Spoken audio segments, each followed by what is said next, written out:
So let me go ahead and introduce our special guest, but everybody had an opening, so I want our special guest to give out the information, how people can reach him, and then we'll jump on in here and the conversation continue from this morning, because there was a question that came on from the radio side that I want to dive into. But let me go ahead and introduce Michael Imhotep, historian and national political commentator. Michael Imhotep, host of the African History Network show and founder of the African History Network. He's also a weekly panelist on Roland Martin's Unfiltered daily digital show, which I was with Brother Roland Martin last week in Chicago, for the rally for Sonia Massey's family there. Brother Michael Imhotep, great to see you. Well, I heard you this morning. Good to see you. Good to see you, my brother. You're looking sharp, fine. Oh, thank you.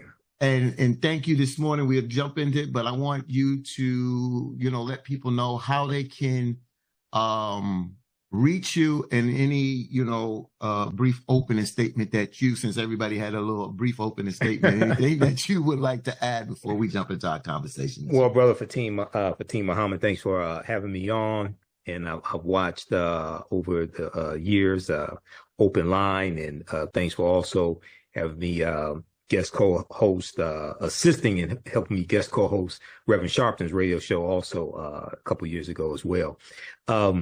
So people can visit my website, AfricanHistoryNetwork.com, AfricanHistoryNetwork.com. At the African History Network, we focus on educating, empowering, and inspiring people of African descent throughout the diaspora and around the world, because right knowledge corrects wrong behavior. So I have videos on our social media platforms like the African History Network Facebook fan page.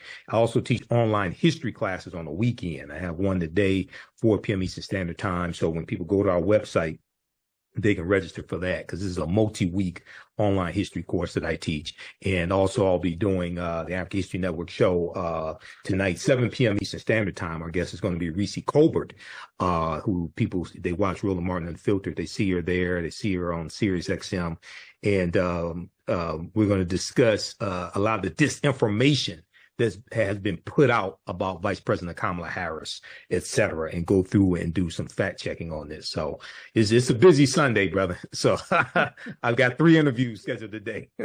There you go. And I just want to say thank you for joining us here. And let me talk, briefly what Larry said about preventive medicine. You got to realize that we brought on some of the top doctors across the country when COVID was out.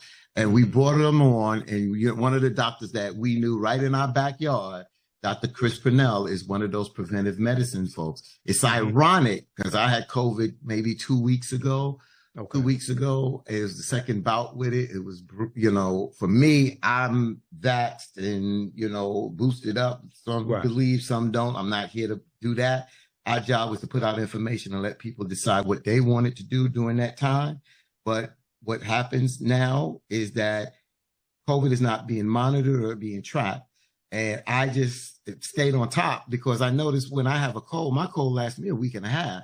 And then 3rd day, that cold started to get better. I was like, and I had the test here, and I test myself. So I've been in touch with Dr. Garg this week, and he was supposed to come on this morning, but he did overnights last night.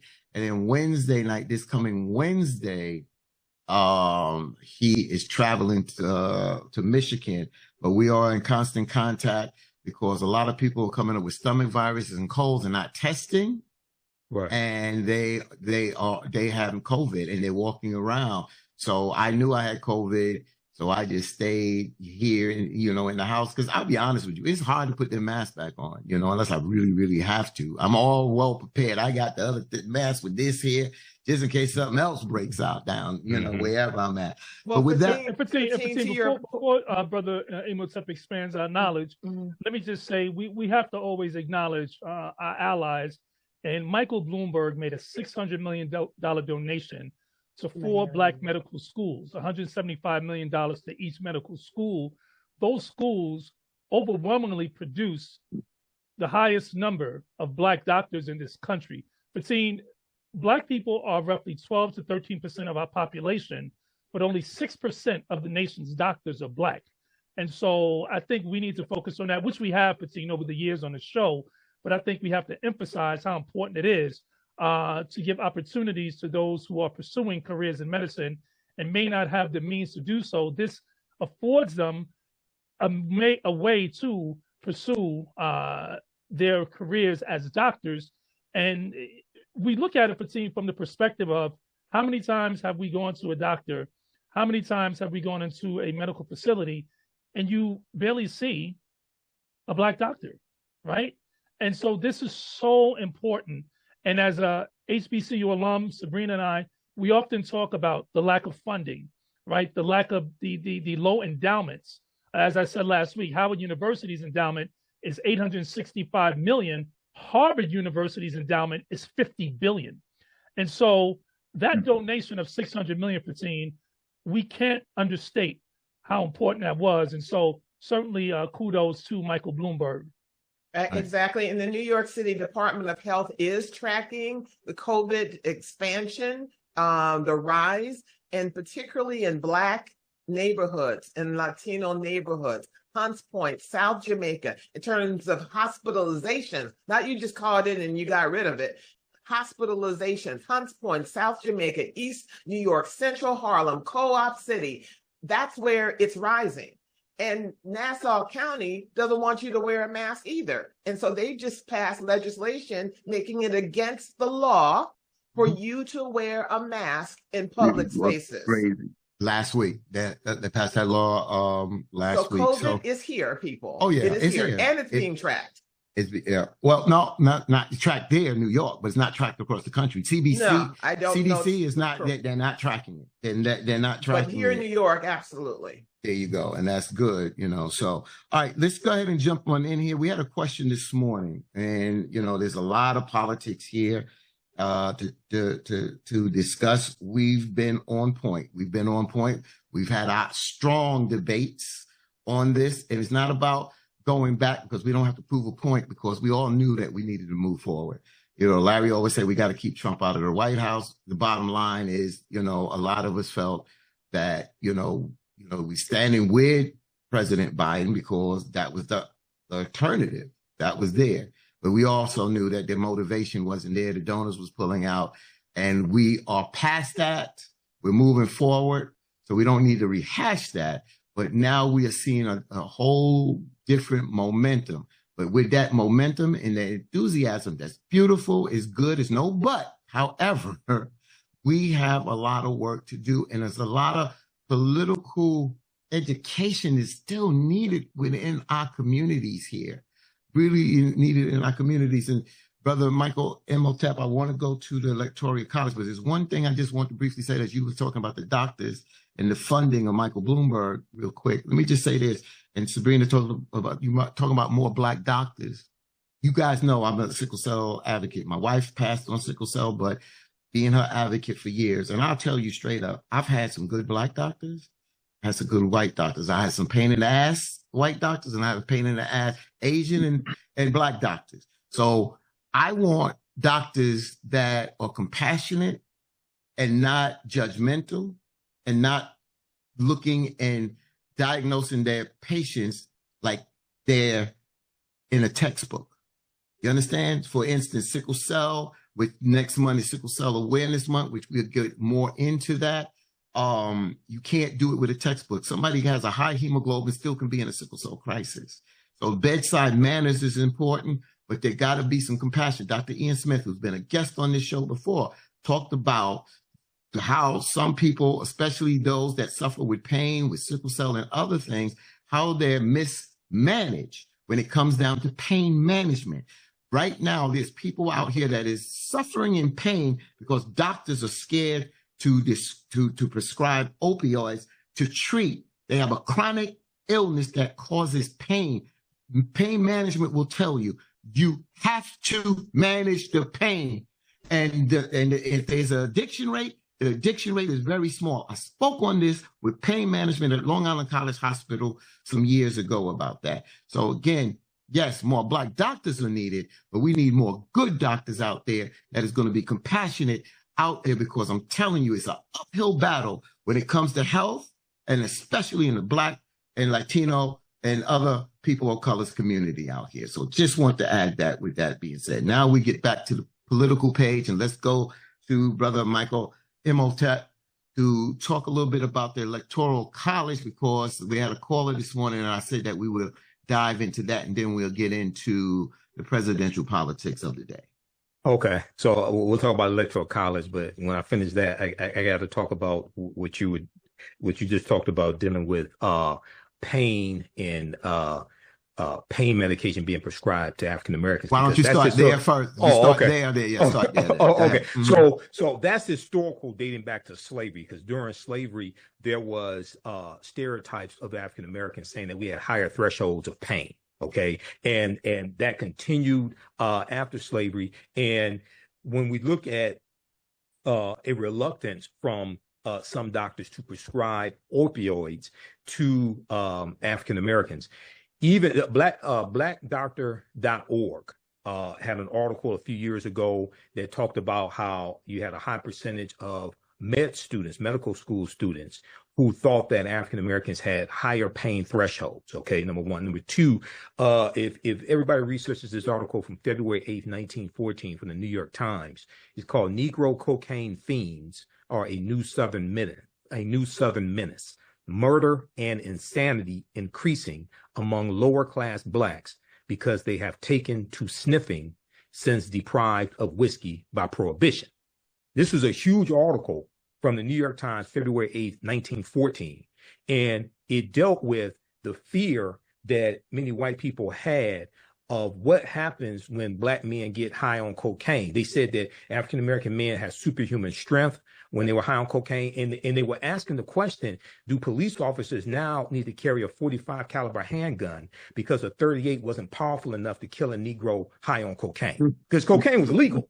Okay. So when we go back in history, we see this when we look at why marijuana was made illegal, largely because of the marijuana prohibition tax in 1937. That was pushed by Harry J. Anslinger. And when he testified in front of Congress, he said that white women craved black men sexually when white women were high on marijuana, because marijuana was legal. So when we go back and look at the drug laws in this country, historically changed. As long as white people were using the drugs, it wasn't a problem.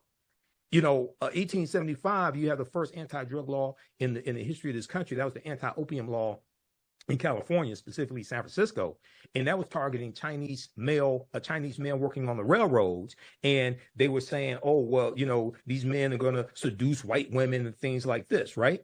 So there's a history behind this, but we have to have more competent doctors, period, but especially culturally competent African-American doctors also. Yes. Culturally, yeah. Yes. Okay, so when we look at the Electoral College, the Electoral College was created by the U.S. Constitution at the Philadelphia Convention, 1787. Okay, very briefly here, I encourage people. I'm going to give a couple articles for people to read for resources. Number one, there was a good piece from CBSNews.com that came out January 19th, 2021. This is the day before the inauguration of Joe Biden and Kamala Harris.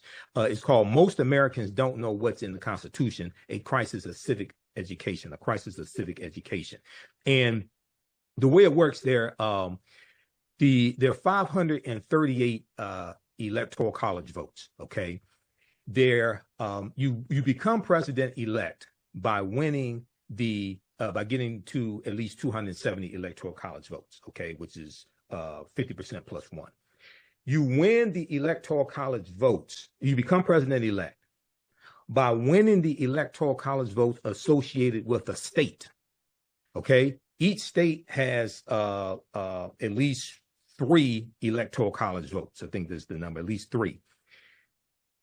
You win the electoral college votes associated with a state by winning the popular vote in the state. And this is what confuses people. So the caller on the show today said Hillary Clinton got more popular votes, but they gave it to Donald Trump. No, they didn't give it to Donald Trump. Donald Trump got 306 electoral college votes because he won Michigan. He won the popular vote in Michigan, Wisconsin, and Pennsylvania. He won Michigan by 10,704 votes. I live in Michigan. I saw it happen. Okay. He won Michigan by 0.2 of a percentage point, and he won the 16 electoral college votes associated with Michigan. So, and the electoral college does not vote until the first Monday following the second Wednesday in December. You become president-elect by winning the popular vote in the state and getting those electoral college votes. So when I hear people say the popular vote doesn't matter, no, it's not it's not the national popular vote. And there's really no national election. You really have 50 individual state elections because states have different rules to the election. Okay. You really have 50 individual state elections, number one. Number two, we have to, Republicans have always been better at that ground game and understanding the laws. And their goal is not to get more people to vote generally, is to get less people to vote. This is why they engage in disinformation. Okay. But they understand how the Electoral College works. It's not because Republicans created the Electoral College, because in 1787, you didn't have a Democratic Party or Republican Party. They just studied the rules better. They study the laws better. Okay. So we have to understand this now. So the U.S. Census is important for people to understand how this is connected. The U.S. Census is connected to the Electoral College vote.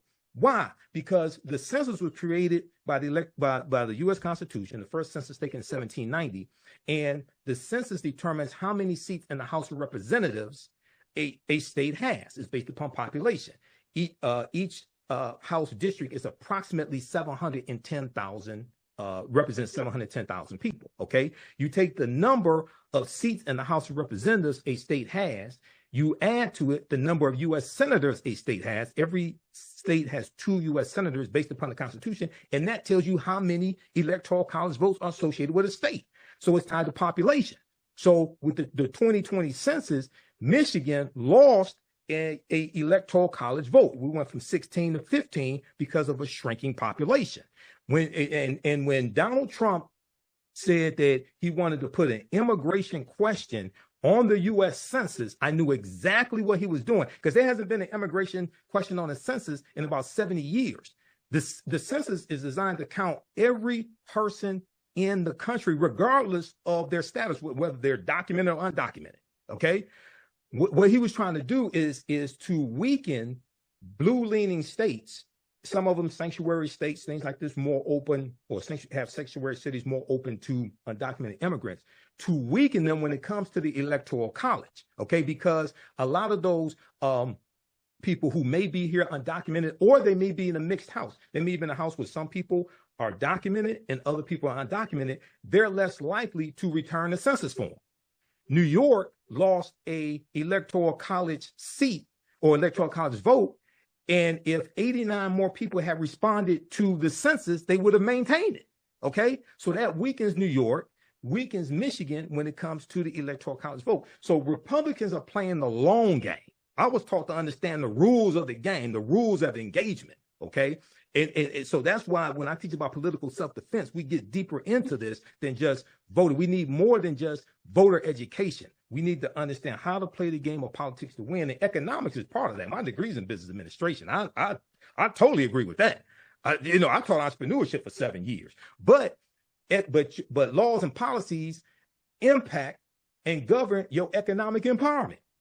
If you don't believe me, ask the Fearless Fund, who a federal judge, a panel of 3 federal judges, 2 appointed by Donald Trump, ruled against them in the lawsuit that conservative activist Ed Bloom filed against them. And when we talked to 2 of the founders on Roland Martin Unfiltered, their fund is not exclusively for African-American women, it's for women of color. Right. Ed Bloom is saying, oh, it's for Black women. No, it's not exclusively for Black women. They give it to women of different ethnicities. But this is a whole attack on diversity, equity, and inclusion. And this is the conservative-leaning Supreme Court that Donald Trump put in place, and people didn't see this coming. For life. For life. These are lifetime appointments. And Project 2025 is the second part of this. Okay? And people think, oh, 920 pages, that's far-fetched. No, it's not, because the Heritage Foundation did the same thing in 1980. That book was called Mandate for Leadership in 1980. The Heritage Foundation put out a book in 1980 that contained 2,000 right-leaning policies they wanted the Reagan administration to adopt. And according to Project 2025, the Reagan administration adopted 64% of those policies in Reagan's first term. The reason why they're doing it again is because it worked the first time. But now we have social media. Now we have Taraji P. Henson. Okay, now we have WBLS. Okay, so it's not working the way they thought it was going to work. It's being exposed. That's why Donald Trump is trying to back away from it. But evidence keeps coming up with him on a plane in 2022 with Kevin Roberts, okay, the president of the Heritage Foundation. So that's just a brief nutshell of how the Electoral College works. And so important, Brother Michael. And this is why, you know, Sabrina says on here, but today is one of the most important days. All our shows are here important, but today is a very important to click, like, and share this program because it's about education. Sometimes we have conversations, sometimes we have debate, but we also have to have education, especially in this time. We want to give you information out there because a lot of people communicate with other people, especially through social media, and there's misinformation and disinformation that is going out there, and we need to have the correct information. With that being said, let's have a go around with our team. So when I come to you, so I'm going to start with you, Jamie, Sabrina, and then Larry. Jamie? Yes, and to just expand on what Brother Imhotep said, this is why right now in Georgia and in other states, Arizona, there are cases across this country that have the Republicans, Donald Trump, among them, in legal wrangling simply because they tried to use the electors, fake electors. So as Imhotep said, although, and this is why I have from the mountaintop talked about for many, many years on this show, the importance of state legislatures and the importance of the courts. Yes. The Republicans have a 3-decade campaign, right? And it really began in earnest after Barack Obama was elected for his first term. And they played the long game, very strategic in seizing state legislatures and state courts and federal courts. And they have been successful, which is why, as Imhotep said, you have the Fearless Fund case, and you have so many others. And Edward Bloom isn't new to this game. He's been doing this for decades. It began in Texas when he tried to suppress and oppress the Agency of Latinos. Mm-hmm. And so he's been a lifelong right-wing activist. And so we do have to understand that all politics are local. And we have to look at the states and how what the states are able to do in its federalism affects the federal and, right, and even the local. And I'm talking about, we look at just your own district with gerrymandering that took place. The Democrats lost the House because of redistricting in New York State, which backfired on the Democrats. They have to be held accountable for that. And so the Electoral College, it truly isn't representative because a state like Montana that has only a fraction of the population of a state like California should not have the same number of senators, in my opinion, right? Or representation. But that's another story. And so we do look at how the census plays a role, a very critical role, and how we have to understand if we do not look at who our Secretary of State is. Walter Mosley is the Secretary of State in New York. Taisha Way, who's also the Lieutenant Governor of New Jersey, is the Secretary of State. How important the Secretary of State's role is in certifying these elections and making sure that these elections, whoever wins, you can contest an election. We saw Al Gore contest the election, but it's done in a manner that is fair, that is transparent, and that is not nefarious, which Donald Trump and Republicans are doing, have done, and will continue to do. They're already setting the stage for Kamala Harris and Tim Walz's victory.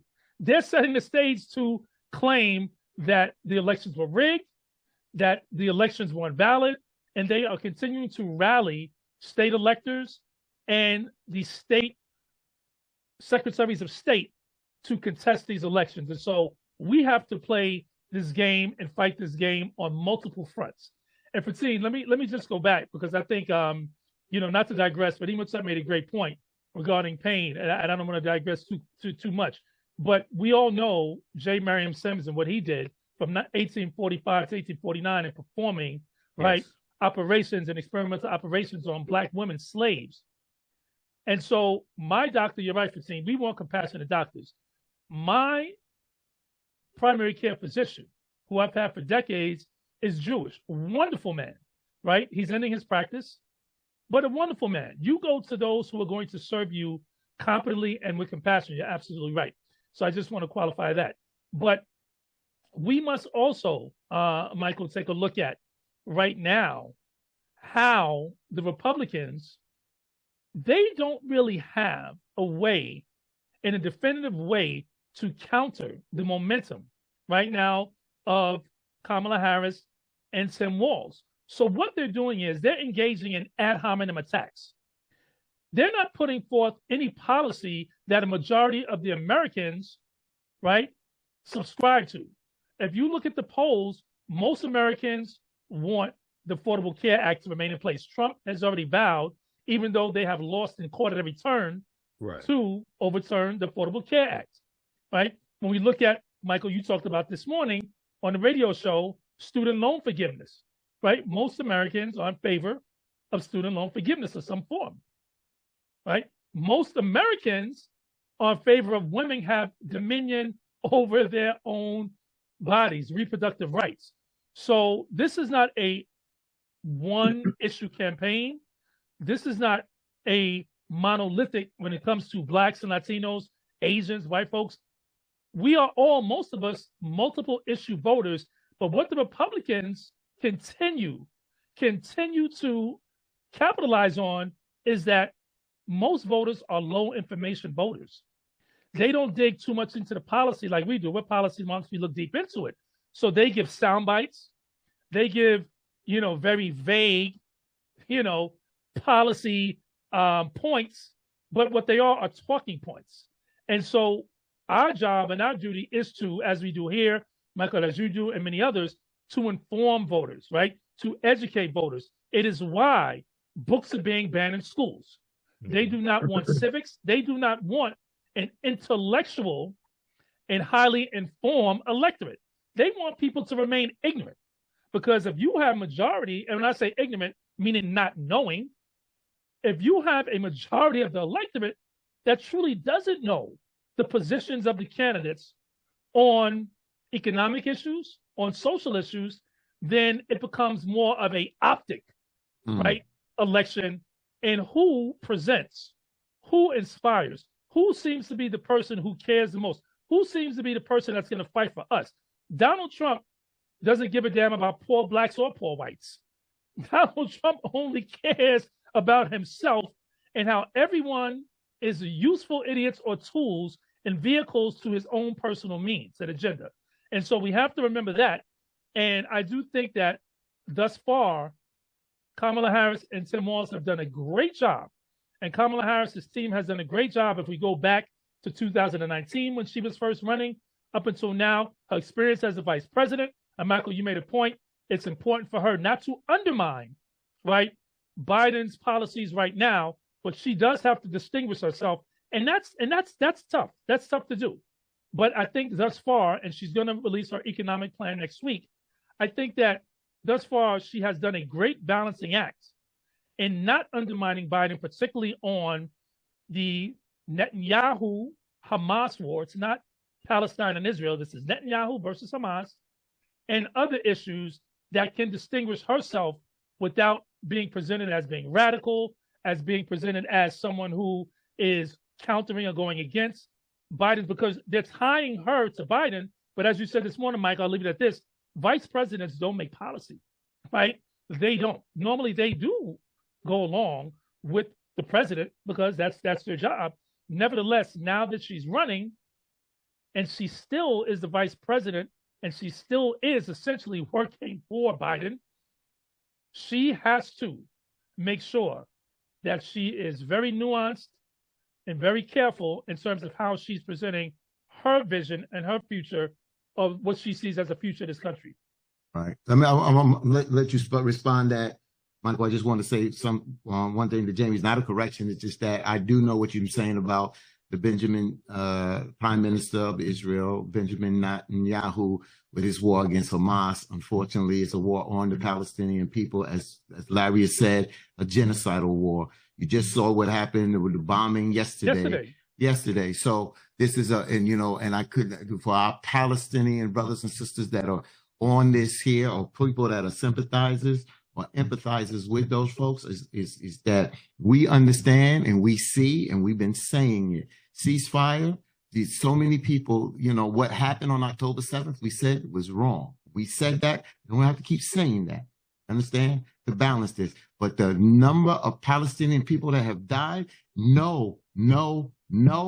no discussion on that no more. There's no discussion on that no more. There's no discussion. That is wrong. And that is a war, a genocidal war on the people, because you want their land and you want other things. You're bombing. There's nothing else to bomb but the people now.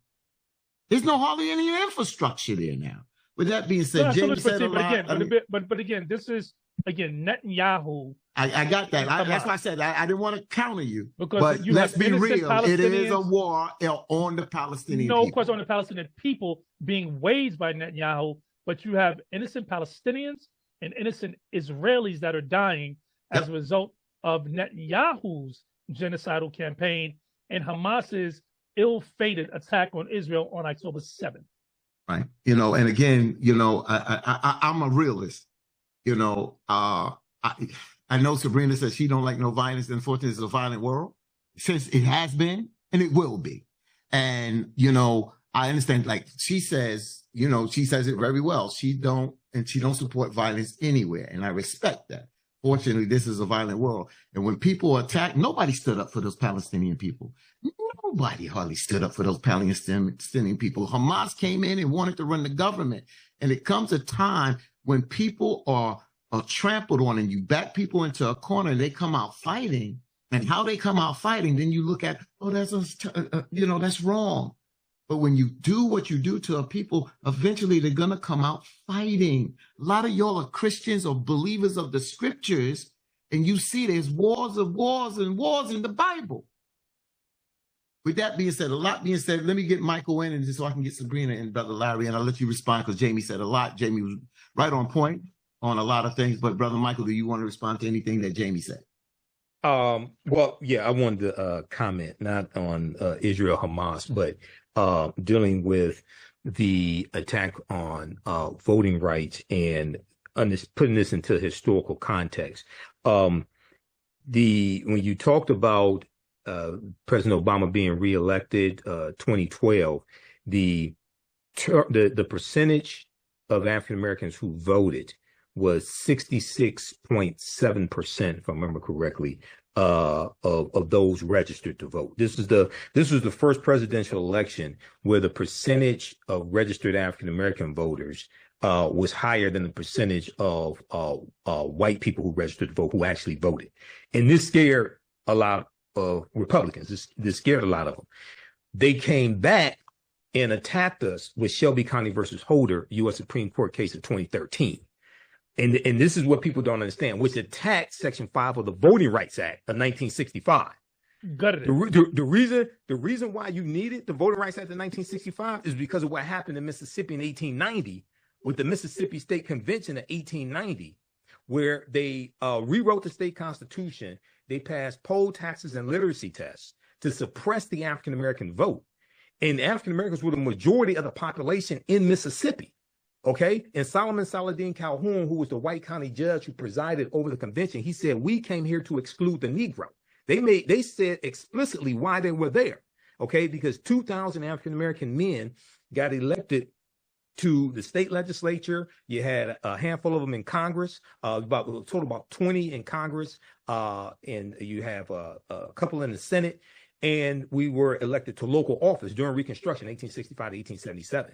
So after the Compromise of 1877, which ended Reconstruction, you have a backlash to all of that, and you have the white supremacists and the Democratic Party at the time taking back control of the state legislatures, rewriting the state constitutions.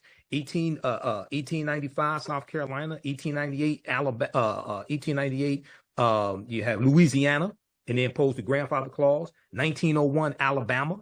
Okay, so the reason why you needed the 1965 Voting Rights Act is to remove the impediments, the obstacles to the 15th Amendment of 1870, which guaranteed the right to vote to African American men. Then we know the 19th Amendment of 1920 protected the right to vote for women. Okay, specifically white women, but for women. So Section 5 dealt with the pre-clearance. Okay, and what happened was with the pre-clearance in 1965, it stated that counties and states that had a history of putting obstacles to the 15th Amendment in place, they had to get permission from a federal judge to make any changes to any laws, any changes to the location of polling places, the times that polls open and close, how early you can have early voting, all different types of things like that. When it was gutted by the Supreme Court, Senator Jeff Sessions of Alabama cheered it. Shelby County is in Alabama. Alabama was ground zero for the fight for the Voting Rights Act, the Selma to Montgomery March. Okay, that's where you have Bloody Sunday, March 7th, 1965. Okay, so as a result of Shelby County versus Holder, in 2016, there were 868 fewer polling places. And the majority of those polling places that were closed were in areas that have high African-American and Latino populations. Okay, in 2020, there were approximately 1,700 fewer polling places as a result of Shelby County versus Holder. The attack we saw in the state legislatures, going back to Senate Bill 201, that started coming out of Georgia, right? Pushing the big lie. That was refuted, pushing the big lie that the election was stolen by Donald Trump. Senate Bill 201 was crafted by Heritage Action for America, which is the sister organization to the Heritage Foundation. And the Heritage Foundation is the organization that wrote Project 2025, called Mandate for Leadership, but they wrote Mandate for Leadership in 1980 also.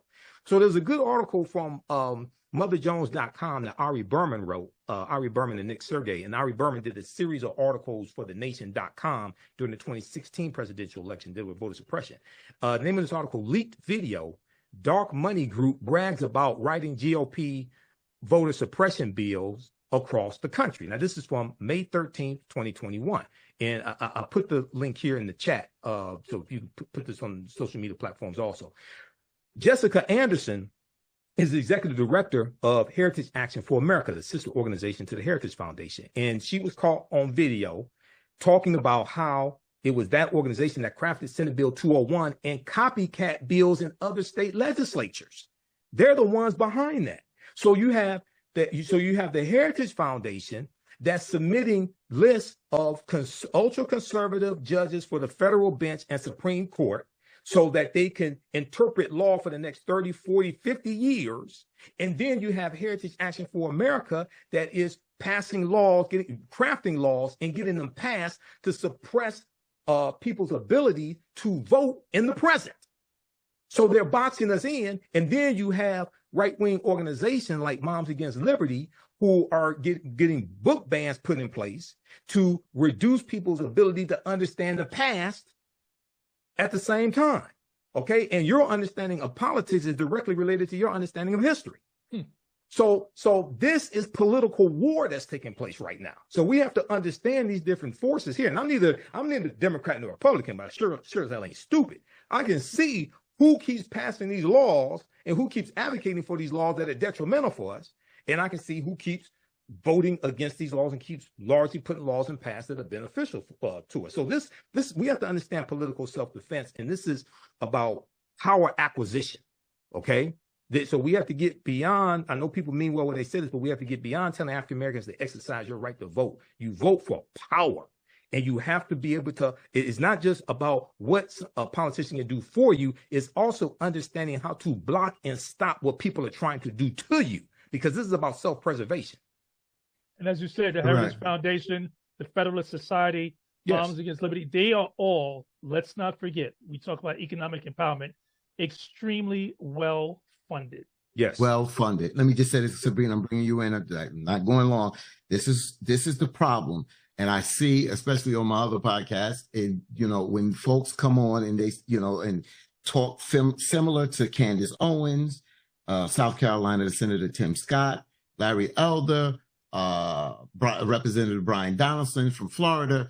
And, you know, when they say there's no systemic racism, this is what we talk about, systemic racism. And then these folks come on and then they say, well, I'm not voting for the Democratic Party. And it's not about pushing the Democratic Party, but like you said, you're not stupid. We got to work with those that are good, willing to work with us. We know that the Donald Trump campaign is not going to work with us or for us. They use us as tokens, token blacks that come out to talk about this. Brother Michael Imhotep just broke some things down. Again, click and share, click and share, click and share. Let me go to Sabrina. Sabrina, floor is yours, my sister. To your point, Michael Imhotep, is that the GOP, for people who say, you know, I'm not going to vote, well, GOP says, great. Yes. They're trying to keep the voting participation as low as possible, okay? And they have filed lawsuits in 20 states, 20, to stop, to make it inconvenient to move the voting precinct, to stop mail-in ballots, all of that. And particularly in those states that have what? High electoral votes. All right. So participate in your own demise, because I've often said is that you have to look at, and systems look at that small electoral block. If you live at 555 Main Street, they know how many people turn out for the election. Right. They know exactly who participates and who not. So when you're getting delays in services or being ignored for generations, economically and every other way, because we can see whether you are engaged, you are leveraging your power to vote. I would love, because you are in Michigan, to hear from you a temperature check, because the last election, Hill Harper was running for Senate. 22, according to Genesee County stats, 22% of that county turned out to vote. I look at, we opened the show honoring the memory of Michael Brown and his parents and how they're carrying the tragedy of that. The new elected congressperson, Wesley Bell, you know, would not file charges against the cop that killed this child in the streets and left his body for 4 hours.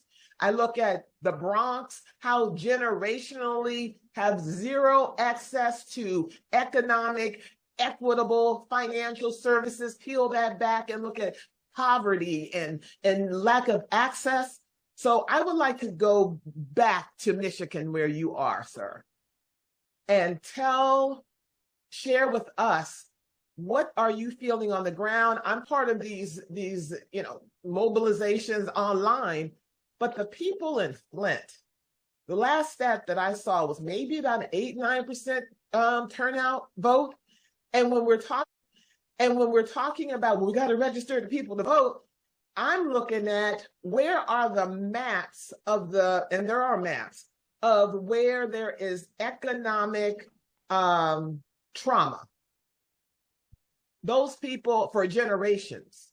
And then I also look at, and I'm so glad that Vice President Harris did turn, I like this last response when she was in Arizona, to, you know, those who want the war to end in Gaza. I'm one of them. And I like how she responded to them, that their voices matter. So put all those, I took you to Detroit, to the Bronx, to St. Louis, Arizona, and now I'm back to you. I would love for you to thread all of that, because that's where the people need to be incentivized, not the ones that we're high knowledge people. You know, Donald Trump says, I love the low information voters. Right. Talk to us. Yeah, so there's I live in Detroit, and there's a energy in Detroit that's happened since July 21st, and there's mobilization taking place. It's going to continue. The campaign's only 21 days old, so it's going to continue. There has to be, and I think that there's going to be a good information campaign to explain to people how policy impacts their daily lives and how the policies of the Biden and Harris administration have helped here in Detroit. For instance, there's a Detroit, our police chief, James White, just released the stats, and there has been a significant decrease in certain types of violent crimes here in Detroit that's documented. And we've seen this trend take place over the past couple of years. And it's not perfect. Doesn't mean that crime doesn't happen in Detroit, but we have seen a decrease. And one of the major factors has been the community violence intervention groups. Okay, whether it's Detroit 300, whether it's Brother Zeke and his organization, things of this nature. Well, there's a program called Force Detroit, and it funds these different organizations. I think it's about 6 organizations. There have been recent news articles written about it here. In Detroit. It funds these different organizations to be able to go out and intervene and keep violence from happening. Well, that program is being funded by $10 million that came from the $1.9 trillion American Rescue Plan that no Republicans in the House or the Senate voted for. So here we see a policy in Washington, D.C., a city that many people haven't visited. And you get to see the impact that, like, this one policy is having on the ground. When we look at, for instance, 2.6 million jobs created for African Americans. We saw the lowest unemployment rate for African Americans in April of 2023, is 4.8%. Okay, that has an impact. It's not perfect. Okay, but you're moving in a better direction. So one of the things that has to happen in the education, because it's important to educate people on policies as opposed to just voting for a Democrat or Republican. Right. Talk about the policies and how they impact people's lives. You look at the student loan forgiveness that has happened, okay, for about 5 million people, over $160 billion. That's monumental, because I know people who've had their student loans forgiven because of that. Republicans overwhelmingly are against student loan forgiveness. Now, they're still trying to block it. They're still trying to block it. Not only were they still trying to block it, there were 5 senators, including Senator Mitt Romney, who tried to get a bill passed in the Senate to strip President Biden of the ability to forgive student loans. Mm-hmm. Okay? Now, they didn't have a problem forgiving paycheck protection loans. Mm-hmm. And some people got loans forgiven for hundreds of thousands of dollars. Some of them were in Congress. Mm-hmm. But when you talk about forgiving a loan of $20,000, now it's a problem. Mm-hmm. Okay? With the inflationary costs that have happened with the cost of a 4-year degree. Okay, so when we look at $16 billion for HBCUs since 2021, that's a record amount of funding that has come from the Biden-Harris administration. Even though Donald Trump wants to take credit for Representative Alma Adams' bill, the Future Act, member of the Congressional Black Caucus, you know, he wants to take credit for her bill. The record number of funding has come from the Biden-Harris administration. So it's about connecting, explaining to people how this policy in Washington, D.C. impacts you here on the ground. And then elections are about a contrast. It's binary. Now, you explain to me every question people have about Vice President Kamala Harris. I say, you got to ask that same question about Donald Trump. Show me Donald Trump's policies. Okay, absolutely. I'm not saying you're not saying that, but I'm just saying, because you have people say, "Oh, well, I don't like this that she did. I don't like this that she said, so I'm not voting." No. Biden said, "Don't compare me to perfection. Don't compare me to the Almighty. Compare me to the alternative." Okay, the alternative is Donald Trump and his policies, and all you got to do is look at what happened when he was in office. There were 3 government shutdowns in the first 2 years of the Trump-Pence administration, and he told you to drink bleach. Got it. Speak to the people in Flint that are still suffering from the effects of that water. It has nothing to do with VP Harris or President Biden, but speak to them, as well as the Muslim community in Michigan. You're in Detroit. What are you hearing, particularly with her speaking to the protesters? And actually, she did have a one-on-one with some of those, because it's a major issue. Even though it was an 18% jump in the young voters who said that they would like to support her, it's tied to the genocide in Gaza. Would you talk about that? And also, are you citing in your public appearances the poll from Howard University? Because these other polls, they need to include how many Black people they talk to, because usually it's none. I want to know how many Black people, because according to Howard University poll, is 93% of those 1,900 Black people that they polled said that we're voting for Harris. So what are your thoughts to the Flint community and the Muslim community in Michigan and all throughout this country? With Flint, I'm not sure of the impact that the infrastructure bill has had on Flint yet. But I think part of the $1.2 trillion infrastructure bill that only 19 Republicans in the Senate and 13 in the House voted for, part of that is dealing with removing lead pipes across the country. Because there were, when the Flint water crisis happened, and we heard about it here in Detroit before it made the national news, when the Flint water crisis happened, a study came out and found that there were 3,000 communities across the country that had higher lead levels in the water than Flint, Michigan. Okay. And Flint has been the victim of disinvestment for decades. And then we know that they were also taken over by the governor as well. You had the city council and mayor stripped of power. So I have to look at where they are in getting the pipes replaced. I know there was some replacement taking place before the infrastructure bill. That should escalate that, okay? And that's needed across the country. Here, the Muslim community here in Detroit, I haven't spoken to them directly. I've spoken more to generally the African-American community. You do have, Vice President Kamala Harris did meet with one of the non-committal groups. But even when the primary was here a few months ago here in Detroit, you had some of them saying that even though they were voting non-committal, they were still voting for Biden in the general election because they knew Biden was a lot better than Trump. Okay. So what has to happen? This is a complicated issue that deals with a lot of history. Okay. And my views may be a little different than some people, but one thing I would say is you're dealing with a complicated issue, and Netanyahu does not want a ceasefire because Netanyahu's polls, his popularity is very low in Israel, and he knows if the war ends, he's going to be out. So it's not in his best interest to have a ceasefire. On the other side, Hamas is the government. Some people refer to them as a terrorist organization. Hamas should be separated. Hamas, I don't look at Hamas and the Palestinian people as the same. Okay, right. Because the Palestinians are being victimized, and on the other end, the U.S. has been trying to, and I don't agree with all U.S. policy, especially in international affairs and in some domestic affairs as well. But they have been trying to negotiate this ceasefire, but you have more than one party, and you're trying to negotiate a ceasefire with Hamas, the government that hasn't had elections in over 20 years, and Netanyahu and his cabinet as well.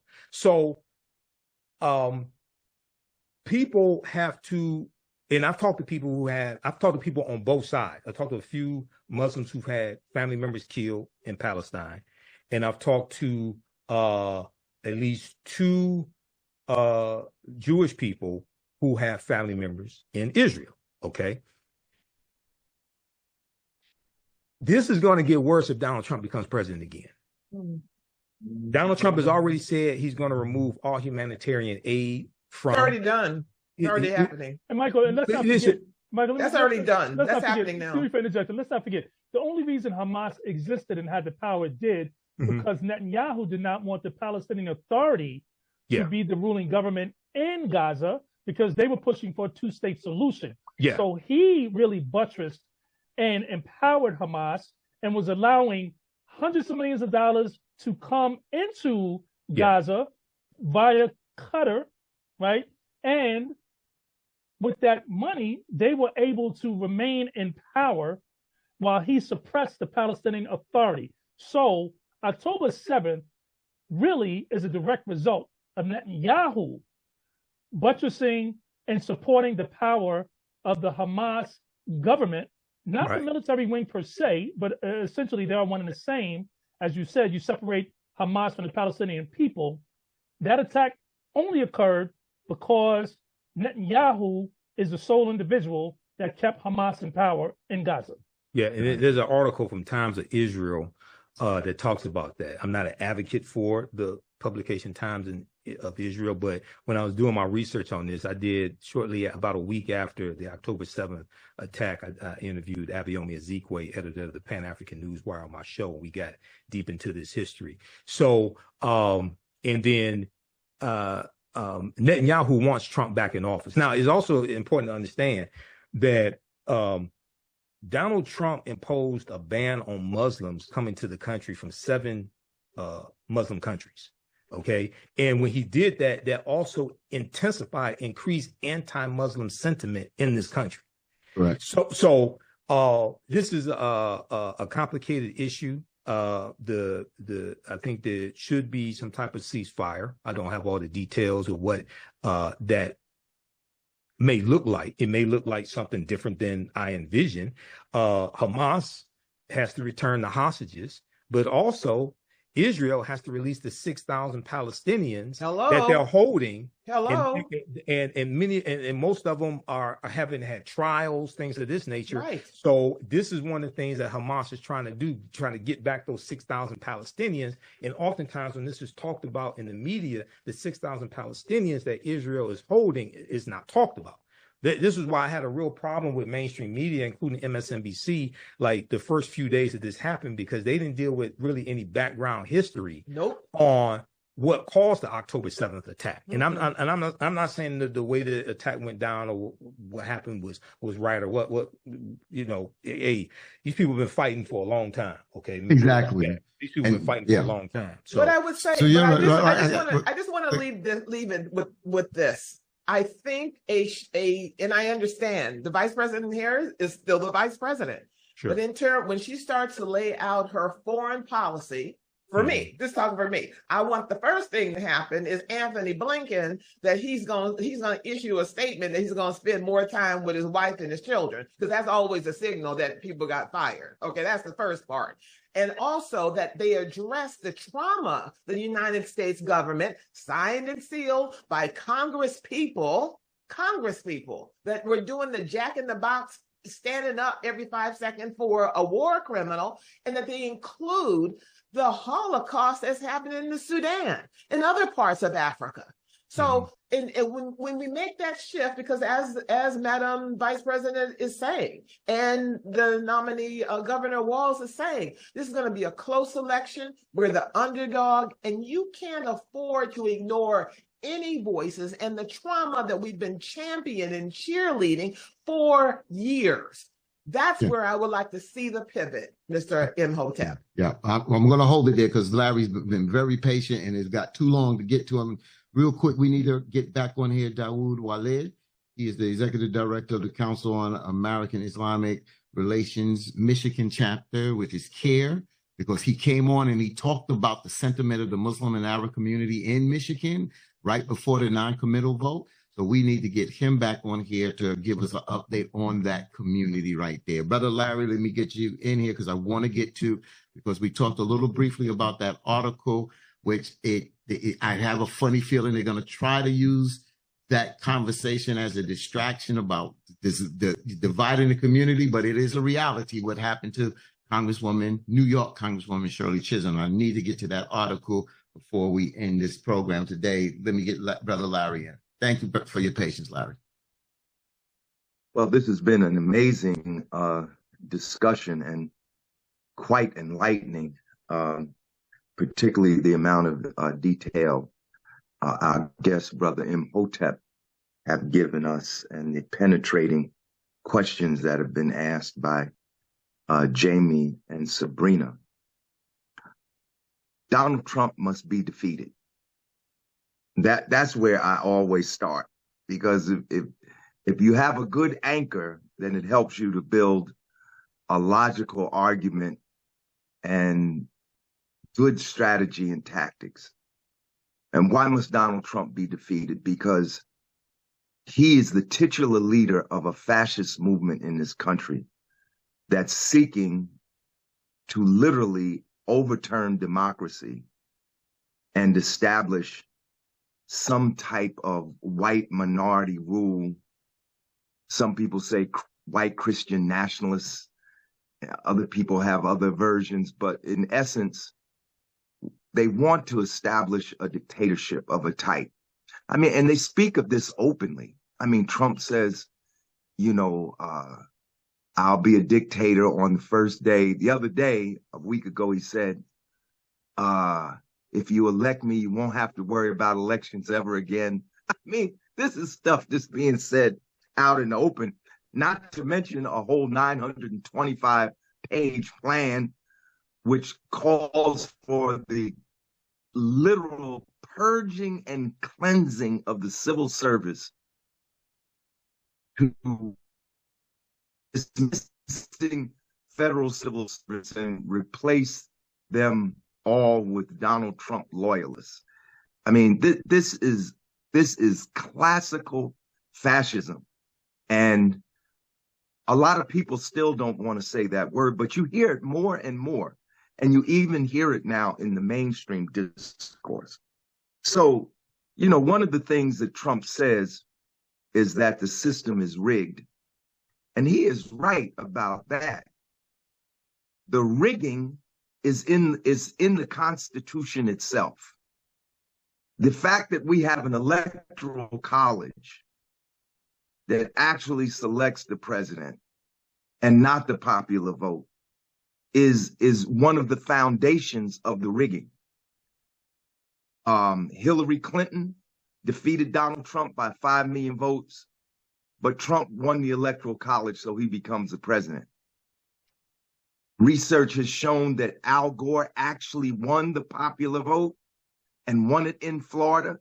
The Supreme Court stepped in, stopped the counting, and in essence awarded that election to George Bush. We need to abolish the Electoral College. The Electoral College is a remnant of slavery, literally created to give the Southern colonies more power than they actually have. This is where the whole 3/5 thing comes in. It wasn't, they didn't say literally we were 3/5 of a person.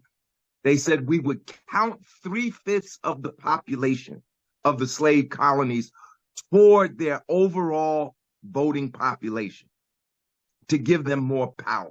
Yes, it's rigged. It's right there in the Constitution. So as long as we have this dichotomy between the Electoral College and the popular vote, we put ourselves in perilous circumstances to always have an election challenge. And the Electoral College should be abolished, but that is not going to happen before November 5th. To abolish the Electoral College requires a 3/4, not even a 2/3, a 3/4 majority of the states to ratify a constitutional amendment to eliminate the Electoral College. But that is something we should be raising. We should be raising it immediately after the election. We should be sending people to the next Democratic National Convention to put that in the Democratic Party national platform. You know, how does something actually become reality? There's a whole process. But we need direct election of the president. The reasons that the Electoral College were established are no longer viable. We have a fundamentally educated population. We have a registered electorate. There's no reason why we can't have direct election of the president of the United States. Kamala Harris has momentum, but this momentum can evaporate in a minute. The momentum, everyone knows the momentum, you know, is good, but we shouldn't be like resting our laurels. We should resting on our laurels. We should be having massive voter registration. Everybody knows this election was going to be close. or is going to be close? Look, it was close when a white woman was running for president, Hillary Clinton. What makes you think it's going to be less close with a woman of color? Are these people going to be any less racist when they go into the voting booth on November 5th? This thing is going to be close. We can't rest on laurels. We can't rest on the fact that there is momentum. It's a good thing, but we cannot take it for granted that victory is in the bag.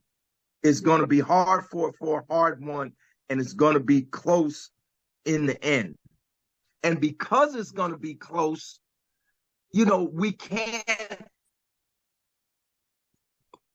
we have to understand how everything is. Look, why are there 30, I believe the number is 37 uncommitted delegates? Why are there 37 uncommitted delegates at the Democratic National Convention? Because over 700,000 people voted for them. 700,000 people could determine the outcome of the election. Michigan is one of the swing states. 100,000. There were 100,000 uncommitted voters there. Those 100,000 uncommitted voters could actually be the margin of victory and determine who's going to get those electoral delegates. So what I'm saying is the Democratic Party's foreign policy is its Achilles heel. This situation in Gaza is spiraling out of control. It's not just a war between Israel and Gaza. It's Israel versus Gaza versus Lebanon versus Syria versus Iran. They want a full-scale war with Iran. In a matter of days, the entire international situation can change if we don't get a handle on the situation in Gaza. And by getting a handle on it, I mean bringing about a permanent ceasefire. Now, how does this affect Kamala Harris? Kamala Harris has said she wants a ceasefire. Even President Biden has said he wants a ceasefire. But the problem is, this week they sent $3.5 billion more dollars to Israel for military aid and $262 million directly for munitions this week. So how can you be for a ceasefire if you continue to send weapons? You think Netanyahu is going to stop fighting? Sabrina just said an ongoing war works in his favor.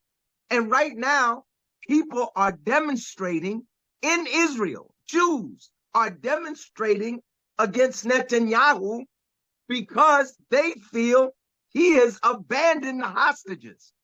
They have some kind of policy, correct me if I'm wrong, Brother Imhotep or Jamie or Sabrina. They have some kind of policy, I think it's called the Samson policy. And the Samson policy says the military can kill the enemy and the hostages. The people, the hostage families are demonstrating against Netanyahu because they are saying he don't give a hoot about the hostages. He wants to continue this war as long as possible. Kamala Harris met with some of the uncommitted delegates, and that's a good thing. That was one of their demands.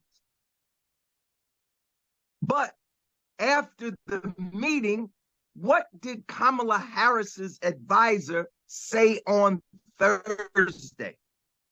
Kamala Harris's advisor said on Thursday she does not support an arms embargo against Israel. So how can you have a ceasefire if you don't support an arms embargo? You continue to send military aid. How does that end the war? How do you end the war if Israel assassinates the chief negotiator for Hamas.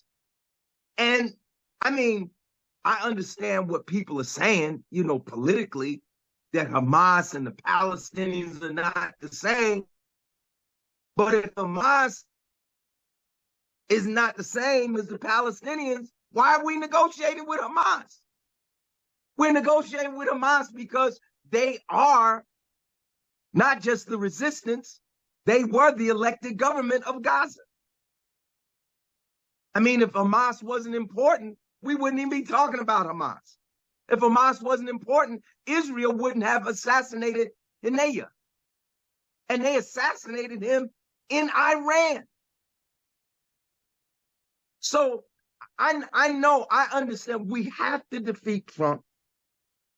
At this point, the only one that can defeat Trump, that has the possible chance of defeating Trump, is the Democratic Party nominee.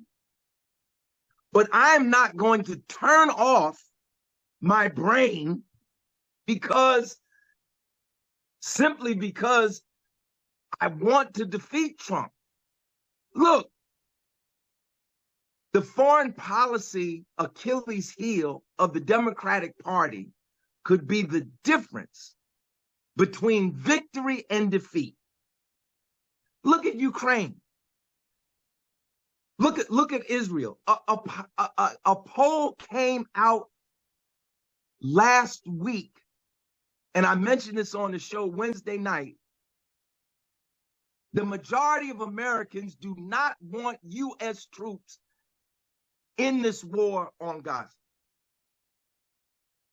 That's a poll. That came out the beginning of this week or the end of last week. 55% of Americans said no. We don't want no U.S. troops there. The thing is, as Sabrina pointed out, there's some U.S. troops already there. But in terms of an official, you know, presence, officially acknowledged presence, we're shipping them in mass on boats to go and on planes to go fight. That hasn't happened yet. The majority of Americans don't want that. If the situation arises, how do you think voters are going to react if Biden has announced, I'm sending U.S. troops to defend Israel? You know, that's not going to help us win. And the other thing, let me just say this before. Yeah, because I got to get a question because I'm out of time. Let me just say this too before we end. The foreign policy Achilles heel. In addition to the 3.5 million we sent Israel in military aid, and the 3.5 billion to 262 million, we sent $3.9 billion this week to Ukraine. Was it for military aid? No. It was for teachers' salaries, doctors' salaries, rescue workers, pensions, and social benefits. Now, as I look over the landscape of the United States, I see our teachers are not getting fair pay. I see companies no longer offering pensions. My company that I used to work for, that I get a pension for, they don't offer pensions anymore. And you need a 401k is not a substitute for a pension. Companies are offering that, but that's not a substitute for a pension. But yet, our teachers are underpaid. Our workers can't get pensions. Our people don't have adequate social benefits. How are we sending $3.9 billion to Ukraine for that? See, these are the things that upset people and make people feel like they either don't want to vote for the Democrats or they want to sit it out because they feel ambivalent. And nobody should sit this out. Trump must be defeated. But if you want to defeat Trump, you better offer a better policy. All right. So a lot was said. Let me let Michael respond. And I don't want to get to this article before we end. We're going to have to shorten it now because our time is coming to the essence. Michael, a lot was said by Brother Larry. You want to respond to anything that he said, my brother? Yeah, just very quickly here, we talked about the Three-Fifths Compromise of 1787, Article 1, Section 2, Clause 3 of the U.S. Constitution. The South wanted 100% of the slave population counted. The North said, you don't even want to recognize that they're human. How are you going to count the full population? Because the northern states were saying, if you count the full population of the slaves in these states like Virginia, and Virginia at the time had like the highest slave population, that would give the South a huge dominance in the House of Representatives, and they can just push through whatever bills that they wanted. Okay. And then number two, with the Electoral College, to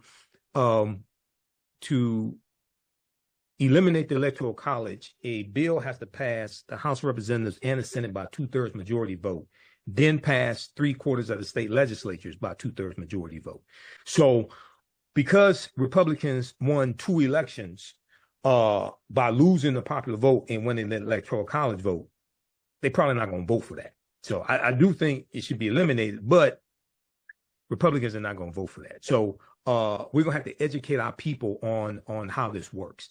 And then when we look at the $1.9 trillion American Rescue Plan, there was, well, first of all, this last summer, there were 270 strikes, labor strikes across the country. Some of those were labor unions. Some of those were teacher unions, I should say, because in this country, you have a lot of teachers that are represented by teacher unions. So they went on strike for higher wages. In the $1.9 trillion American Rescue Plan, there was something like $360 billion that was for first responders, but it also went to fund schools and teachers, because coming out of COVID, you had to pay for better ventilation systems so you can have smaller classrooms, and pay for more teachers as well. So even though 3.5 billion, now I'm not sure what's in the current budget, because the Congress hasn't passed the budget yet. They're on I think their third continuing resolution. So because Republicans can't govern, so they haven't passed the budget yet. But if people go and look at the fact sheet from whitehouse.gov, I'll post it here in the chat. President Biden issues call for state and, that's not the one I want. There's one on the American Rescue Plan that breaks down what's in the American Rescue Plan and how it's helping people, okay? Because there was money in that American Rescue Plan that helped and funded teachers also. I get Larry's point, but oftentimes that's not talked about, and how that helped teachers. So for the Three-Fifths Compromise, is a good article that I teach from theroot.com. I'm not a big fan of the Root, but this is a good article. Three-Fifths Clause, Why Its Taint Persists. It's by historian Paul Finkelman. Post it in the chat. Yeah, I'm gonna post it in the chat. No, yeah. I already did. Oh, okay. Yeah. He's a history professor. I interviewed him on the African History Network show a few years ago. He's the author of 50 books, and he gets deep into the history of the Three-Fifths Compromise and how it's misunderstood. And Section 2 of the 14th Amendment of 1868 corrected how the count is taken as well. But all that deals with history. All that deals with politics. So I'll leave it there for now. Real quick, somebody asked this because it said, real quick, Michael Imhotep, because I want to get to this article real quick. Yeah. Because it says that, you convicted of a felon or not being able to vote, and in the Constitution, it doesn't say, it gives the criteria of what is the criteria to run as a president, and it doesn't say a person convicted of a felon cannot run for the president. Correct. So then the person came back, so where does it says a felon can't vote in the Constitution? And I don't think it's in the Constitution. Well, I think it's more of a Supreme Court and then state laws. But can you explain that? State law. So first of all, when the framers framed the Constitution, they didn't think the convicted felon would run for president. They never thought that would happen. Number one. Number two, the 10th Amendment to the U.S. Constitution, powers that are not explicitly given to the federal government go to the states. 10th Amendment deals with states' rights. So that's why you have really 50 individual elections for president because you have the state government, state legislatures that regulate that. The felony disenfranchisement was that law targets African-American men. That's why that was put in place. Florida in 1868, when Florida wrote their state constitution, they imposed a felony disenfranchisement law. So you lost your right to vote for life if you were convicted of a felony. They also expanded the number of crimes that were classified as a felony. And in 1868, African-Americans made up 48% of the state population in Florida. We were almost half the population as a result of slavery. And they said they were doing this to prevent a Negro legislature because they knew we were voting high numbers and put African-Americans in place. Now, contrast that to Maine and Vermont.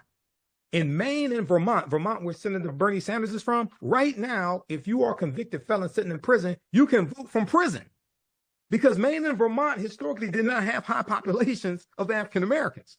But when you look at states, especially these former Confederate states, like Georgia and Mississippi and Alabama, things like this, that had those felony disenfranchisement laws, it was targeting us. This is why. So that deals with actually understanding the laws once again and how those laws have to be changed. You have to vote people into office who would change those laws. Got it. So the reason why I'm bringing this article up, because, you know, I was at, matter of fact, I decided to not, when I was in Denver, when Senator Barack Obama was going to accept, you know, the nomination at the convention for president, that night, one of the beginning nights, I did not go down to the convention center.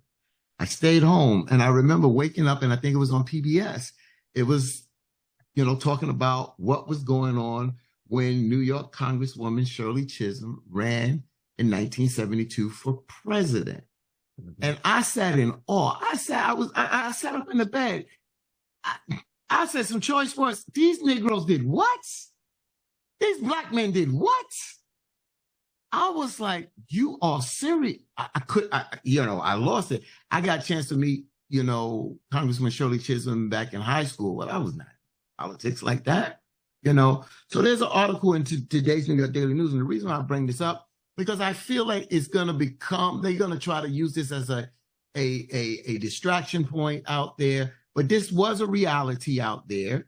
I see certain things when it does come down to black men. It is a legitimate conversation, but it's a legitimate conversation. But is it a conversation that we should be having? Is it where are black men now? Of course, we saw the call, you know, 2-3 Sundays ago with the first night with the black women, then the next night the black men, and so on there. So this article in the New York Times is titled "Black Men Rally for Kamala Harris and Confront an Elephant in the Room."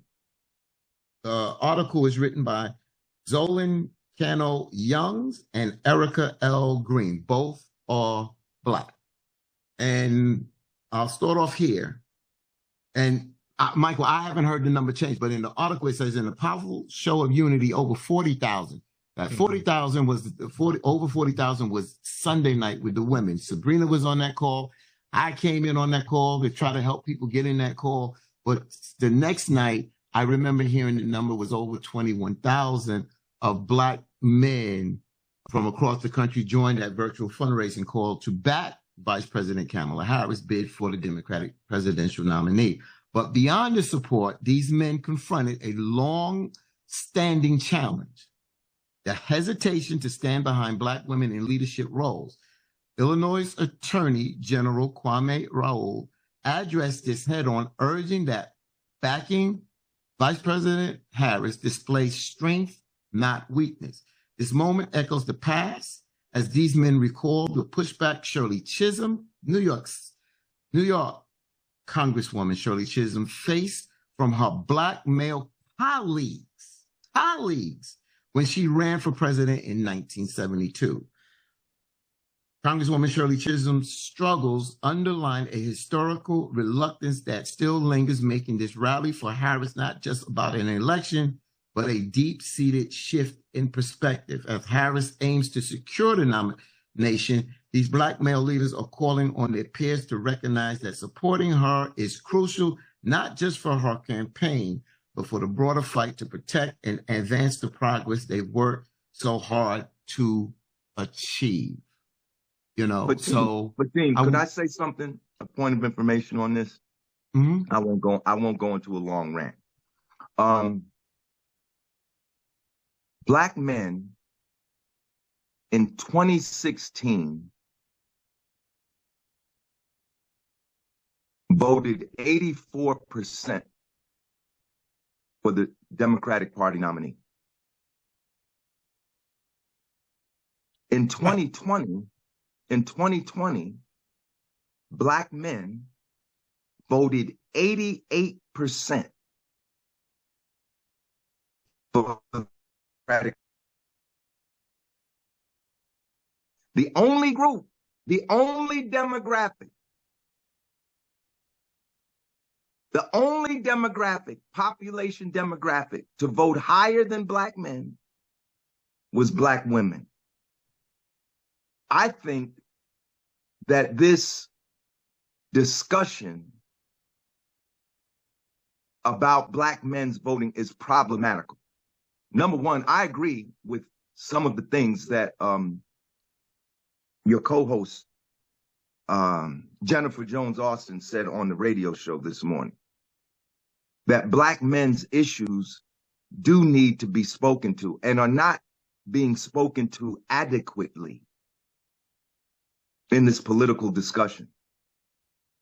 But I also believe that Black men are being demonized in this political discussion because of the attention that some Black influencers on social media, some Black artists, Black individuals, their opinions are being given prima facie as evidence for the thinking of the Black masses. So when the statistics, let me finish. When the statistics say otherwise. Yeah, but Larry, what I'm saying, but Black men are voting, and I predict this. Yeah, but that's not the question. Black men that's not the question. If they voted 88% for a white man, right, Joe Biden, they're going to vote in a higher percentage for a woman of color. I predict that. And I think we can't the discussion is helping to further alienate Black men. And that's why. Wait. Let me just say this. 14% of Black men didn't vote. Wait. Hold on, because I want to throw this out here. That's why I said this is a discussion. That's why I said some will use it as a distraction. But the reality, Larry, there's a reality right now. The last time a Black woman ran for president, she had pushback in the Democratic Party amongst Black men. Hold on. I don't argue that.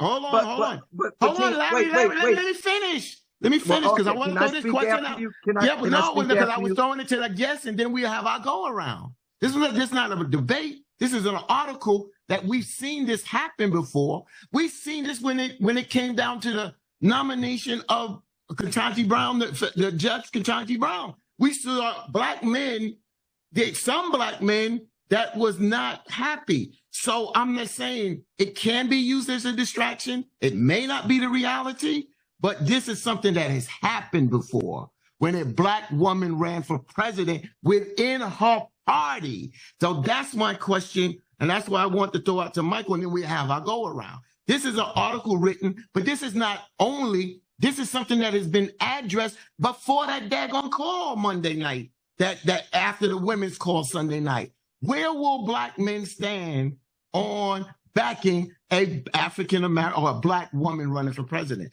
So let me just put this out there and we have our go around because our time is very short. Go ahead, Brother Michael. Yeah, so you're correct on the misogyny that Shirley Chisholm experienced when she ran for president, and some of that misogyny came from Black men. This time around, even though you do have, you have Black social media disinformation agents out here, and people really have to be careful of these social media platforms where these are faceless platforms targeting African Americans, targeting Black people, putting out negative disinformation. Okay. And at the same time, they usually don't have information criticizing Donald Trump at the same time. You got to be really careful of that. And what you do is go to this, like on Facebook, there's one of them. I'm not going to say the name. Go to page transparency and see who these people are. When they don't tell you who runs the page, you need to speculate. And when they're outside of the country, you need to be leery of them. Okay. But I think this is something that I think we're going to see a change now, because we didn't see a call like what happened on July 21st. And I was on that call also. There was 20,000 on StreamYard with Roland Martin and the brothers, one with black men. And then there was thousands more that were watching and streaming. We haven't seen this type of movement take place really before. People say 08, President Obama, social media wasn't developed like it was then. So I think because African-American men are organizing early on, I think that we're going to be able to communicate with other brothers and get this information out, and for people really to see, okay, she is the best option. Women, other countries have had female prime ministers and leaders, things like this. The U.S. is way behind in the times. It's past time for that. And you have some African-American men who realized what happened when Donald Trump got in office, and they said, oh, we should have voted for Hillary Clinton. You had white women who said that also, because on the white women's call, organizer for Kamala Harris, they were talking about it on MSNBC and interviewing some of the women on the call. The first 35, 40 minutes, they were talking about how they got it wrong in 2016 and how they should have voted for Hillary Clinton, the ones who did not vote for her, because they saw what happened with Trump in office. What Vice President Kamala Harris has to do really quickly is put out the accurate information about her history as San Francisco District Attorney, as well as Attorney General of the state of California, because there's a lot of misinformation out there. This time around, I think a lot of people realize why you need prosecutors, because we saw Donald Trump and we saw the crimes Donald Trump committed. And it was Alvin Bragg in New York who held Donald Trump accountable. It's Fani Willis down in Atlanta trying to hold Donald Trump accountable. It's prosecutors holding a criminal accountable. So a lot of them realize, oh yeah, she's the one who can really prosecute this case against this criminal Donald Trump. So going back to Larry, because Larry is making a point, that's why I want to have this discussion now, not in 3 and 4 weeks, where it can be utilized, and some people say it could be utilized as a distraction now.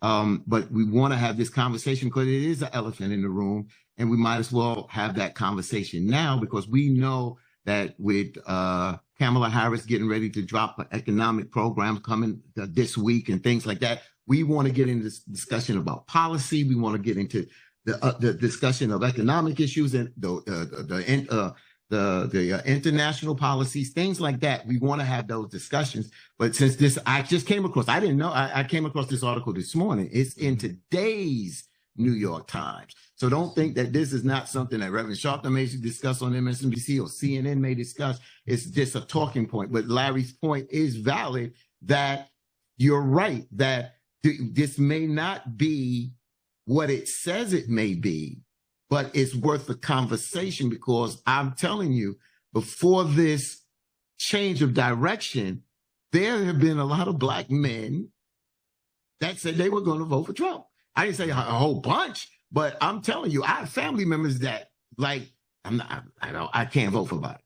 So, but that was Biden. But now we have a black woman. But I see a different momentum now, that I see that even some of those folks that said, I can't vote for the Democrat, I can't vote for a black woman, I've seen they're changing their tune. So Larry, go ahead and finish that point, and then we'll go to Sabrina and Jamie, and then we'll wrap up.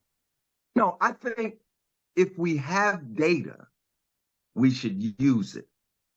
So in 2016, there were black people, men and women, who said they were going to vote for Donald Trump. In fact, some of them were religious leaders that stood over Trump and prayed for him.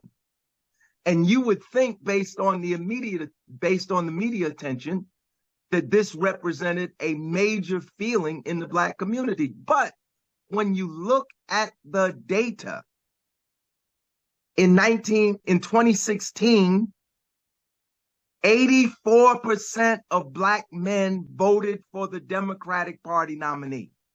The only demographic higher than that was Black women. Nearly 70% of white men voted for Trump. Nearly 60% of white women voted for Trump. 30% of Latinos voted for Trump. But nobody talks about them. If 70% of white men are voting for Trump, I would think we'd be talking. It's just like Brother Imhotep said, you know, if you're going to ask these questions of Kamala Harris, you're going to ask these questions of Trump. If you're going to use this data on Black men, you got to use data on other men, you know, on other people. 84% of Black men voted for the Democratic Party nominee in 2016. 88% of Black men voted for the Democratic nominee in 2020. Again, the only group higher for Black men, about 55% or so in that. So you, Larry, so you don't think it's a conversation that a Black woman running for president that has become the nominee is not a question, will Black men support her? Because you're giving statistics on the nominee, but it's never been a Black woman as the nominee. That's the question that we're dealing with. Okay. This is my position. If 84% of Black men voted for the Democratic Party nominee in 2016, and 88%, an even higher percentage, voted for the Democratic Party nominee in 2020, I think as high or higher, I think because she's a woman of color, she identifies as a Black woman, I think it's going to be higher. All right. I leave it there. I mean, it's your opinion. Right. I got it. And this is why you have polls. Is the difference between an individual decision or, an individual opinion or an opinion of a group of people and the opinion of an entire aggregate. I got it. I just got to move the clock. I got to move the clock here. I got to move this clock. Let me say one more thing about Shirley Chisholm. In the article on Shirley Chisholm, did they give any data? Because this could have very well been, with the Shirley Chisholm situation, Shirley Chisholm vis-a-vis Black male leaders in the Democratic Party. But is there any data on how Black men voted for Shirley Chisholm? Now, I'm going to tell you one other thing. I was at the Democratic National Convention in 1972. I was an elected delegate. And the whole Shirley Chisholm row was connected to the National Black Political Convention. How? Because the National Black Political Convention had invited Shirley Chisholm as the only Black presidential candidate. She was invited. She was asked to come and address the convention. And she did not do so. She chose instead to go and meet with McGovern, who I believe was in Florida at the time. So, you know, there's history and there's history. But the main point is, in this article about Shirley Chisholm, if no data was actually offered as to how Black men voted, then, you know, it becomes, you know, it was pushback in our party. It was the pushback. I mean, Michael Imhotep, you know the history. It was the pushback in the party. The article never talks. The article doesn't talk about the voting statistics on her. They talk about the pushback within her own party that helped failed her. That's what they said. And then they springboard, can that, when it comes down to voting, will there be some pushback from Black men when it comes to voting? Brother Imhotep, do you have any more to add to the Shirley Chisholm piece? Before I go to Jamie and then not really. Sabrina. There's a movie starring Regina King. It's on Netflix, I think, that is in. It's about Shirley Chisholm and her running for president. So it gets into what happened and the misogyny she faced, things of this nature. I think this time around, we're positioned for this to be different. And in addition to the percentage of African-American men turning out, the total number that turn out is also important. Okay. So I think this year, so because in 2020, 16.9 million African Americans voted for Biden Harris. There were 30 million registered to vote. I forgot the exact percentage turnout, but it was 16.9 million. So Larry's correct on the percentage, but we also have to boost the total number that vote as well. So you can have a high percentage, but a low turnout. Okay. So that's important also. But I think this time around is going to be different. We have to make sure we educate people on the policy, on the issues, and then have them compare that to Trump. And you had a lot of men, you have some Black male hip hop artists in particular who said they're voting for Donald Trump, things like this.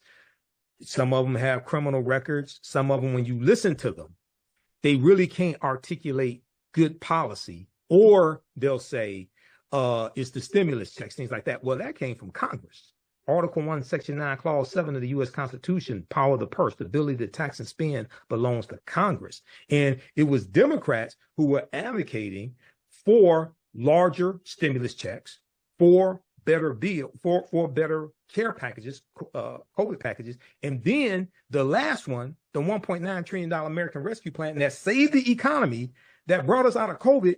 The reason why it passed the Senate was because Vice President Kamala Harris, the Black woman, was the tie-breaking vote. So I don't know how they can give Trump credit for a bill that he signed when Democrats made it better, but don't give Democrats and Vice President Kamala Harris credit for a bill that they wrote. Republicans didn't write the $1.9 trillion American Rescue Plan. Democrats got to take credit for what you did. And this is something I've been saying, because a lot of Americans can't name 5 things in the American Rescue Plan, because it was so close. It was at the beginning of the Biden-Harris administration. So they just lumped that into the other COVID packages. Yeah. That was all Democrats. Yeah. But Brother Imhotep, real quick, we also complain about the Democrats' messaging is horrible too. Their messaging is not the greatest out there. So that's that. I'm going to get Jamie in here. I think it's getting better now. Right now, and that's what I'm saying. Sometimes there can be a change and a shift that you never seen coming that can make things and go uphill and get better. And the things that we complained about, we can start to check off some of those boxes of those things that we address and get better at. And that's why we got to be more optimistic than pessimistic. That I see that pessimism there that just bothers me. But let me just say this, the PBS piece that I'm talking about is called Chisholm 72. And it's in 1968, Shirley Chisholm becomes the first Black woman elected to Congress. In 1972, she becomes the first Black woman to run for president, shunned by political establishment. She's supported by a motley crew of Blacks, feminists, and young voters. Their campaign trail adventures are frenzied, fierce, and fundamentally right on. And the reason why I promote a lot of PBS, because a lot of their programming is dead on, spot on, especially when I watch and learn so much from the eyes on the prize. From the eyes on the prize. You understand? With that being said, let me get Jamie in, then Sabrina, and then we'll wrap this up. Jamie? I wholly am aligned and agree with Larry's salient points. This is another way to divide. This is another way to weaponize, race and separate Black men from Black women, Black men from the support. And again, I'm a registered independent. The support of the candidate who has the collective interests of Black people.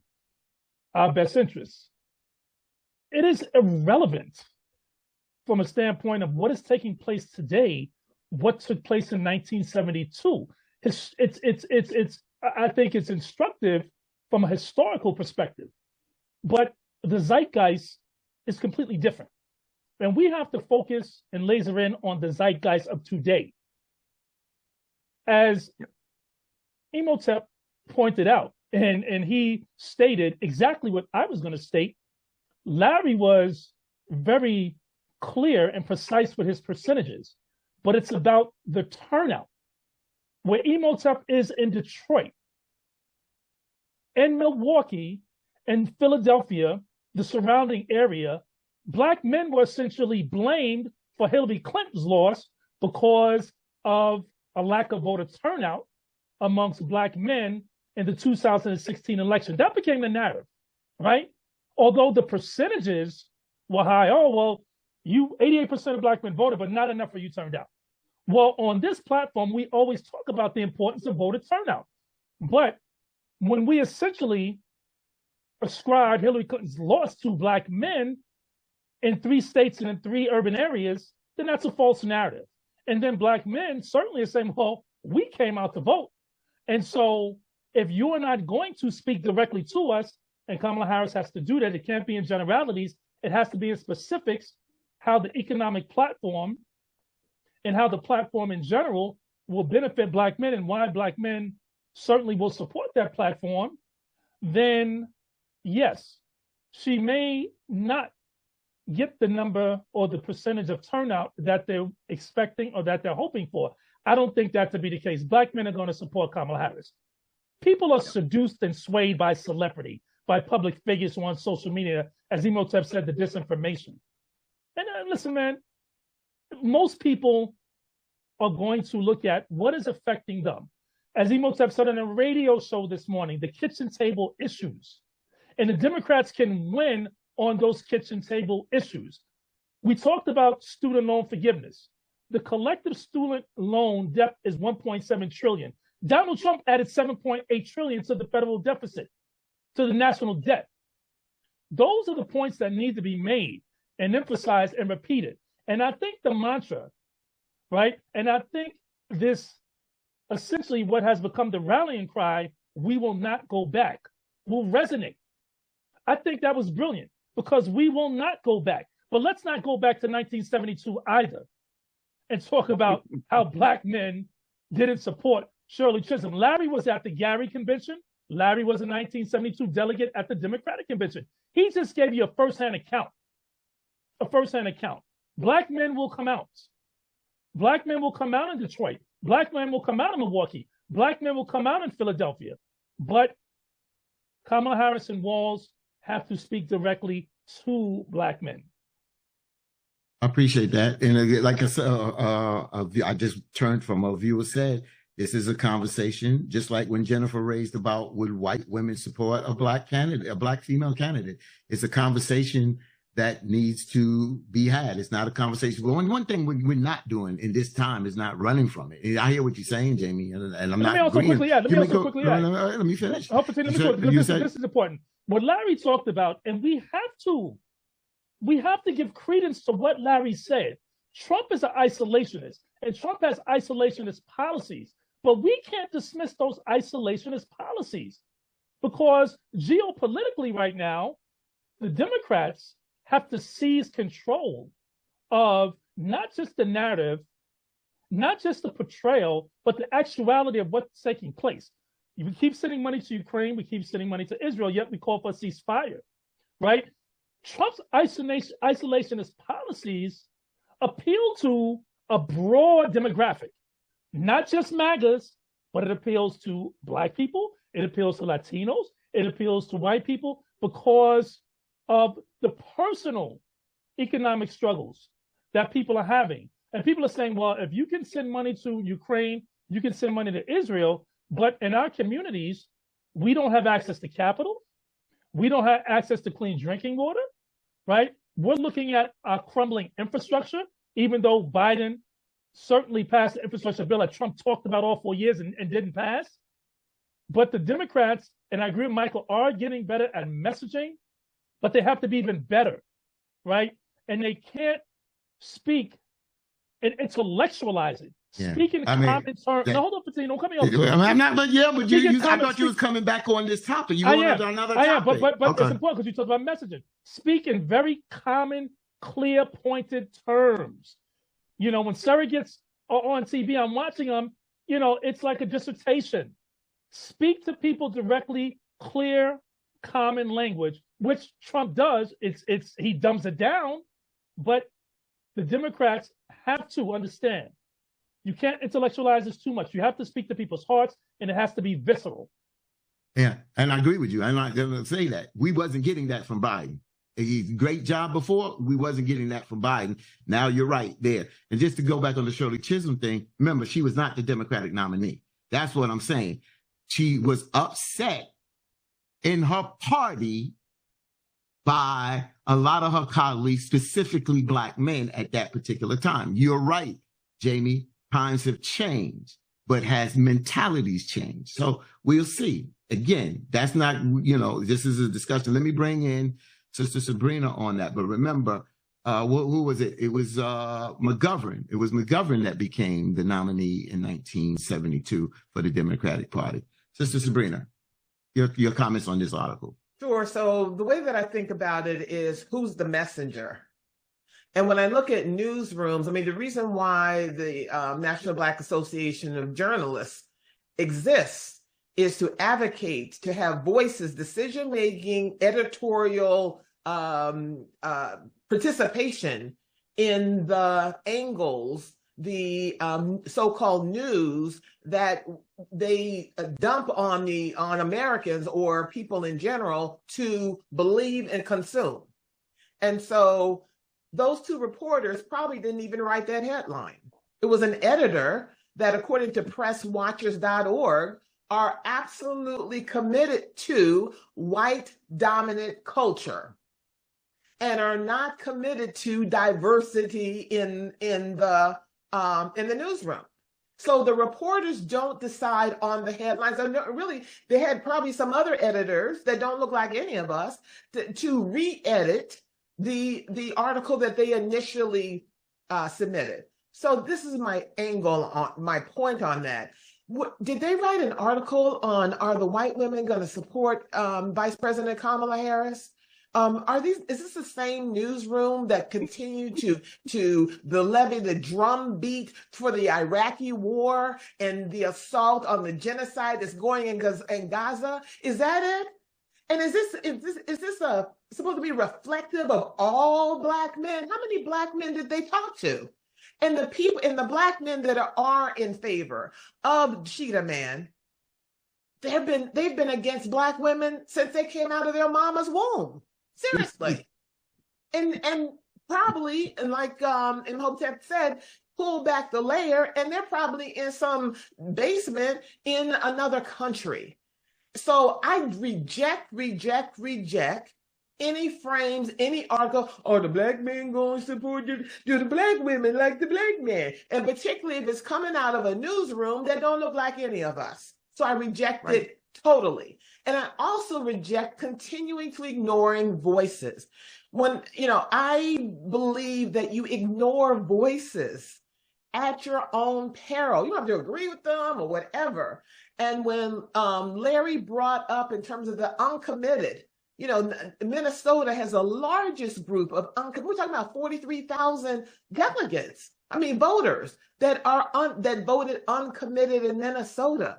I say to everybody, don't ignore. We can't afford to lose any while advocating for the issues that you care about. We can't afford to ignore any voices. And when 70,000 votes. 70,000 votes was the difference between Hillary Clinton winning and and Trump winning. 70,000 votes in 3 states and 3 urban areas: Detroit, Milwaukee, Philadelphia, those surrounding areas. So 100,000 votes, as you pointed out and Larry pointed out, are critical. And we can't ignore that. We can't ignore that. And so when, I tried to digest very little of the 24-hour cable networks, because they say the same old thing all the time without getting into the voices in the section. The Black men like the Black women, and the Black women. you're interviewing or so-called interviewing people that have a demonstrated hatred of either Black women or Black women that hate Black men. Okay, let's just get, and I'm glad that they're raising their voices in their hatred of themselves. I'm so happy. So I know, who they are. So I can recognize and call them out when they need to be called out. So I reject this kind of lies and determination to have a wedge issue when as far as I know, no article has been released or published about will white women, will Pakistani women, will Latino women support Vice President Kamala Harris and Governor Walz? And will we address, or how will we address as a party, the uncommitted voters who are saying, according to a Minnesota newsroom, that are saying, look, I'm still aligning my vote to the fact that my family has been slaughtered. So we have to hear them.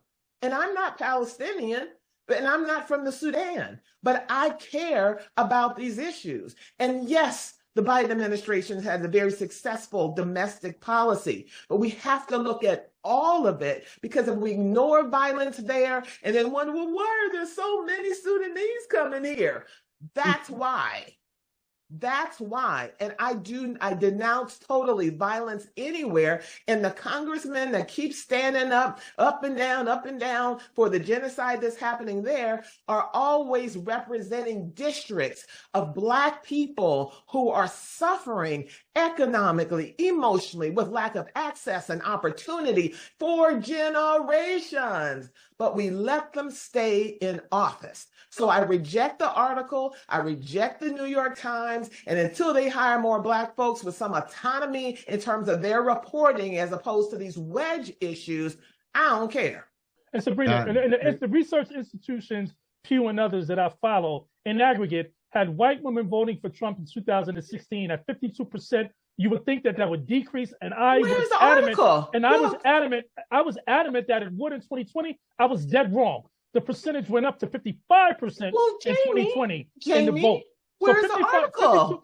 52%. Yeah. Jamie, where is that headline? Where's that headline? Yeah. So I want that article. And this is why. Why didn't those editors' wives vote for Hillary Clinton? Yeah, and let me just say this. This is why we had this conversation this morning. Because if we don't have this damn conversation, you don't hear the different viewpoints. I don't regret bringing this up, because we needed to have this. We needed to hear what Larry had to say. We needed to hear what Sabrina, Jamie, Michael Emerson. I'm not here bringing this article as supporting the article. I put it on the table because there's going to be discussion, and I wanted us to be on the record, because there's other things that we need to talk about down the road. So if it comes up down the road where it's more important things and it's used as a distraction, then we could tell folks, you know what, go back to this program on August 11th and check out the conversation on that, where we can continue to move forward. Brother Imhotep, I can say it. He wants to respond. Let him get in, 15. Let Brother Imhotep get in. Oh, I know. I'm going to let him in, because this is the last response, because this is it. We get ready to wrap. Brother Michael, go. So very quickly, yes, African-American men in those cities in 2016 got blamed partially or wholly for Hillary Clinton losing. But here in Michigan, 50,000 people voted for Jill Stein. Yes. Okay. Donald Trump won Michigan by 10,704 votes. Then another 50,000 voted in Michigan, but left the top of the ticket for president vacant. They didn't vote for anybody for president. That's 100,000 votes. They voted down ballot, but they didn't vote for the president. That's huge. If you look at Michigan, Wisconsin, and Pennsylvania, the number of votes that Jill Stein got in those three states was greater than Trump's margin of victory in those three swing states. Mm-hmm. So the people that voted for Jill Stein really don't get the blame. It comes up now and then. Mm-hmm. But, now the other thing is, where is that article? I didn't get. Anybody get that article? There are articles dealing with the NBC News has it. I got thousands. Look, I got thousands. Will Jill Stein's voters vote for VP Harris? I got thousands of articles here in the office. But let me get to this other point. This piece here from today from the New York Times is dealing partly with how African American men are rallying behind Vice President Kamala Harris to support her. That's the day. That's the article. It's the article. The name of the article. The name of the article is Black. I reject their version of it. The name of the article is Black Men Rally. Exactly. Kamala Harris and confront an elephant. Exactly. Sabrina, you can reject it, but it is a positive article. The elephant in the room. What does that mean? It is an elephant in the room. Let me explain to people. No, it's not. I have 1 million followers on my Facebook fan page, the African History Network. I got 75,000 followers on my YouTube channel, Michael Imhotep. I see the posts coming, and I see people posing to be Black men on social media. That's maybe right. some are, maybe some are not. But I saw this when she was running in 2019. Exactly. I saw this when it is not a reality when you reality. Sabrina, it is not. It is not a reality if you don't know who the post is. Let Brother Michael finish. I saw this when she got the nomination to be vice president in 2020, and then people putting out a lot of misinformation about her on social media. Yes. So I'm not saying all Black men or most Black men feel that way negatively about her, won't vote against her, but won't vote for her. But what this article is focusing on is how Black men are rallying behind her. Yes. And at the same time confronting the disinformation and misogyny out there, which needs to happen, because I was on the call with 20,000 men, 20,000 Black men win for Black men, and this is one of the things we were talking about. Exactly, we were there. We said over and over again, look, we're gonna have to go to bat for her. We're gonna have to protect her. Yes. We're gonna have to deal with the disinformation out there, and some of the disinformation is coming from elevated rappers and entertainers. Some I never heard of, but go ahead. Some of them half Black, like Amber Rose, who doesn't even want to. Lil Wayne. Lil Wayne. People. Yeah, come Lil on. Wayne got a part. They're probably not even registered to vote, but what I'm saying is there's also a concentrated bot targeting of our community. That's true. That's true, Sabrina, but you can't ignore this neither. I can just say, Michael, this is a bot. Michael, Michael, what I'm saying to you, and you can ignore me as you want to. The bottom line is the reality of a conversation. And you already experienced it's like that whole thing with the Biden. What I'm saying is that there's a concentrated movement from different parts of the world, that you peel back the reality of who these accounts represent, and they're bots, they're computerized bots. That's what I'm saying. So that's part of the disinformation campaign. Yes. What they do is they influence real Black, some real Black men on the ground level, who many times are low information voters. Yes. But if it wasn't, wait. But if it wasn't a situation, then why did it become a topic on our call that Monday night, Michael? Because it is a concern. Yes, it is a concern. Let it be a concern. This is another concern too. Yes, they want to get it. All of it's a concern. But I'm saying to us that there's also misinformation, and I don't trust New York Times in that take what their thesis as carte blanche, like, oh, okay, there must be an elephant in the room, when all these Black men are showing up and showing out in support, not of her, not of Vice President Harris. It's the policies that they see that they can be invested in or connected to. I hope we're not voting into representatives who they represent, but with the policies that can be demonstrated. That's what I'm saying. All right. Well, glad, and it's cool. It's cool. Yeah. We have this disagreement. We had this disagreement about Biden before. So it is what it is. You know, I'm just saying that it is a conversation. I've had this conversation in real time, and it's and what Sabrina's saying is also right, that there are bots out there. She schooled me on something that now I've learned, but I do know that what we talked about on that call that night was real. I watched arguing with some people out here. I'm not going to call their names. They're not on this show. But they're friends of mine. And we debated on how they was coming out with the support for Judge Ketanji Brown when she was nominated for Supreme Court Justice, and how people some of our Black men seem like they have an issue sometimes supporting Black women. This is just a conversation. And there are Black women who are vehemently against Vice President Harris. Of course, we know that. But that's what I'm saying. The framing of this, that the elephant in the room only rests with Black men. And I reject that. I'm saying that there are Black women publicly that are denouncing or their support of Vice President Harris. But let me ask you this. But that's fine, Sabrina. But that's fine. And your question is right. Where are those articles? You just can't see the men being demonized. But if it's still an issue, you could say, okay, I can see this still being an elephant in the room, but it's not the only elephant in the room. Where are the other articles? Where is that article? And where is the complete,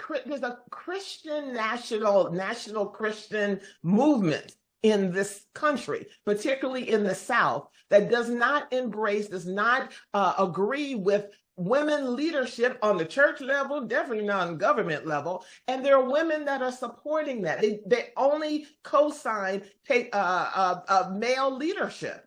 And where is that? We holding right there. We gotta hold because we're gonna have to.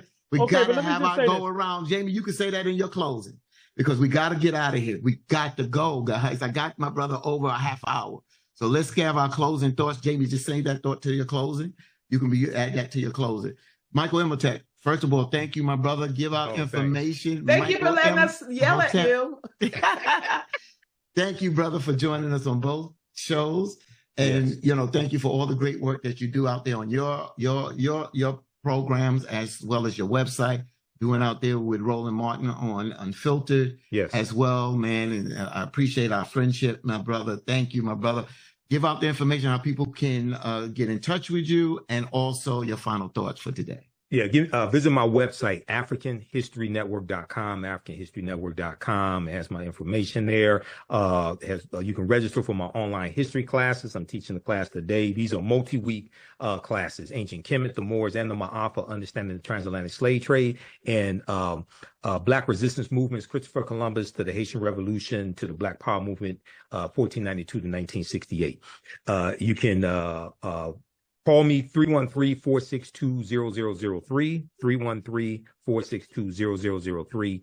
And listen to the African History Network show Sundays. We'll be on today, 7 p.m. Eastern Standard Time with Reese Colbert to deal with the disinformation floating around about Vice President Kamala Harris. But I want to thank you all for this platform. I'd like to come back whenever you want to have me also. Okay, so. Brother, you'll be back, my brother. Okay. We'll just stay in contact and we'll get you back time to time. Yes. Jamie, you're going, let me just say this. Thank you, brother. Don't go nowhere yet. Let me just say to Jamie, you're going to hell, Jamie. You know why? I say it because me and Sabrina going at it, he couldn't hide his face from laughing. And somebody said our passion is real, but the love is real on here too. So yeah, that is true. We don't have to make that disclaimer. Sometimes we go just disagree, and it's gonna be passionate. But one thing we not gonna do, and especially I'm not. If I ever do anything that's disrespectful to any of my colleagues, especially our cousin Sabrina, I will always apologize because I don't mean that, but I'm passionate, she's passionate, and that goes without saying. We love one another, but there's times when we have our opinions in agreement, we're going to push, and we supposed to. With that being said, cousin Sabrina, your final thoughts.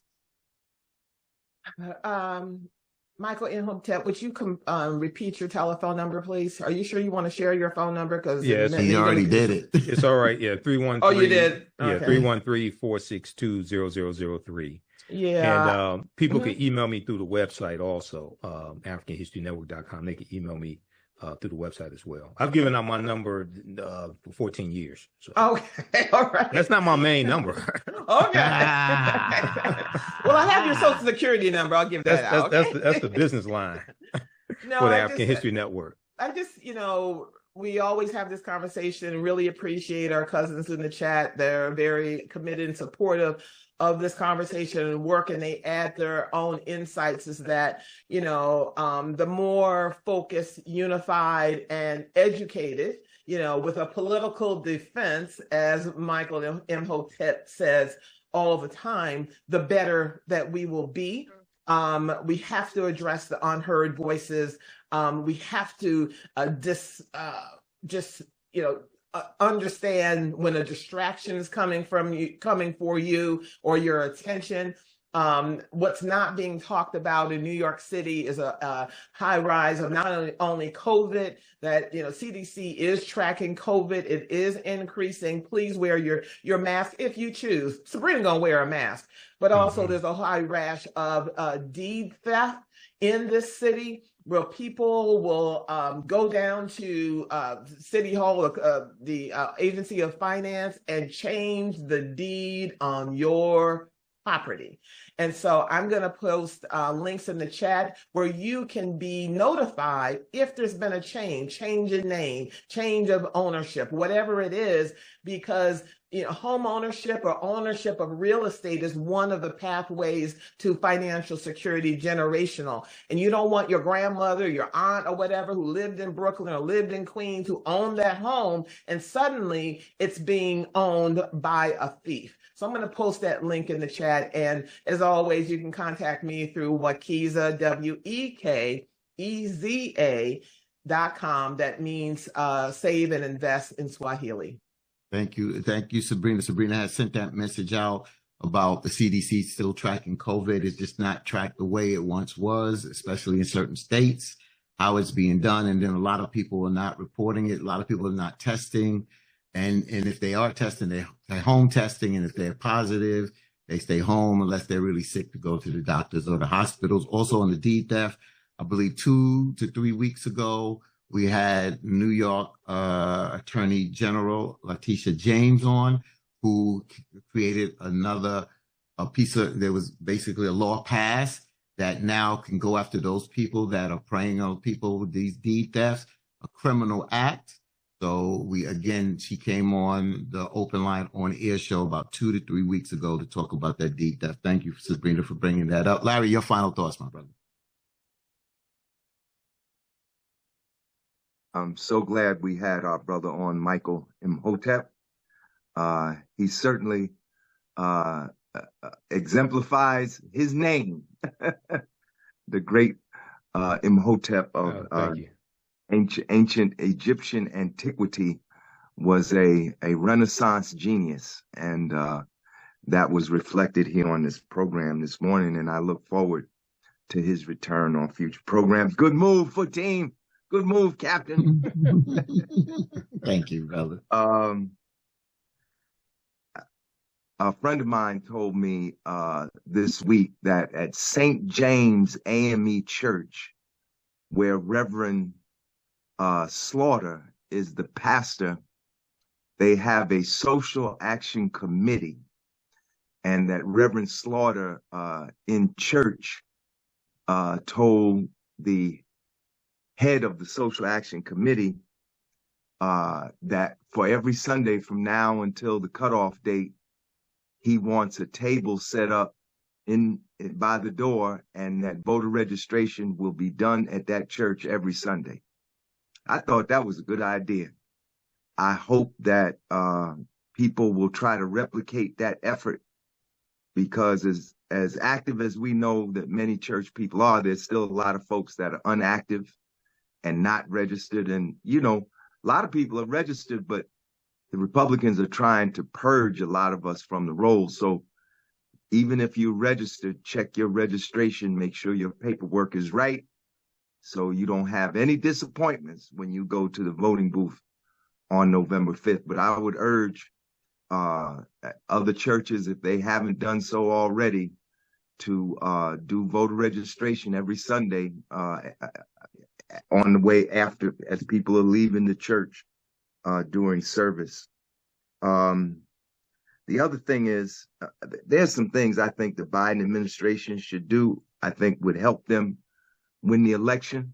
We've been trying to get H.R. 40 passed for almost 40 years.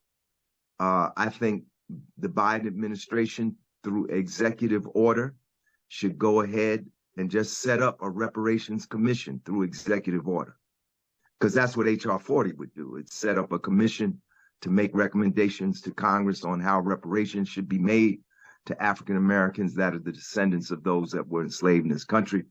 I think Biden should go ahead, if he was to go ahead and appoint a reparations commission, I think that would help him get more black votes.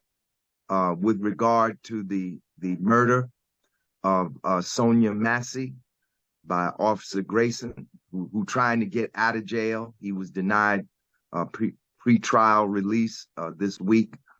I think the president should set up a national commission on police brutality, do the same thing, make recommendation on remedies to eliminate police brutality in the United States. Because since the murder of Michael Brown, the number of police shooting deaths has increased every year, each year with more deaths than the previous year. Up to this year, last year, 1,332 people killed by the police in this country. And lastly, I think if the Biden administration made a phone call the way President Reagan did to the prime minister, I think Reagan made his phone call to Menachem Begin and said, if you continue along this path, we're going to cut off aid. And Menachem Begin ended that aggression against the Palestinians at that time. I think President Biden should bring down the hammer and say this has to end because you're getting ready to drag the whole world into a conflagration. If he did these three things, I think that he would definitely nail down victory in November. Thank you, Brother Larry. Let me just thank our producer, Knowledge Born. Thank our special guest, Michael Imhotep.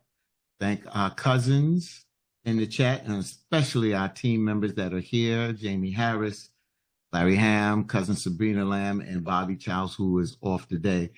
Jamie, you can finish that thought, and you can close us out, my brother. Sabrina, I just wanted to say that Christian nationalism is a euphemism for white supremacy. Mm-hmm. So Christian nationalists are white supremacists, and they're one and the same. I want to say justice for Breonna Taylor, justice for Sonia Massey, justice for the Spivey family, justice for all of those who, Larry, for decades, you have been fighting for on the front lines, sweating, toiling, putting in days and hours and years of work and protests, meeting with elected officials, meeting with families.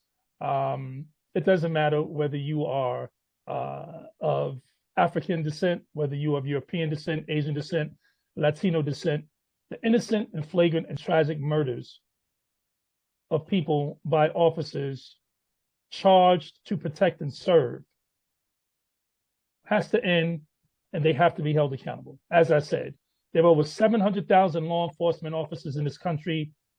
An overwhelming majority go out every day and try to do their job with probity. But then you have the Graysons and the Derek Chauvins and others, and they have to be brought to justice. Fatin, it's going to be very interesting, the Democratic Convention. Momentum, it is palpable, but there's still so many days left. There are going to be debates. There are going to be issues that will arise. There could be, as Eitan Edwards has predicted, a terrorist attack here in this country, or one that is targeted at Americans that could impact the election. And so there's so many variables and so many factors and so many unknowns. But we have to continue to do what we do, getting the message out. Brother Michael, I am honored. I follow you and I followed you as well to have you on today. Hopefully you'll come back with us. You have educated us. And to our family, our viewers, who aren't our viewers, they're our family members, you continue to inform and educate us as much as we hope that we inform and educate you.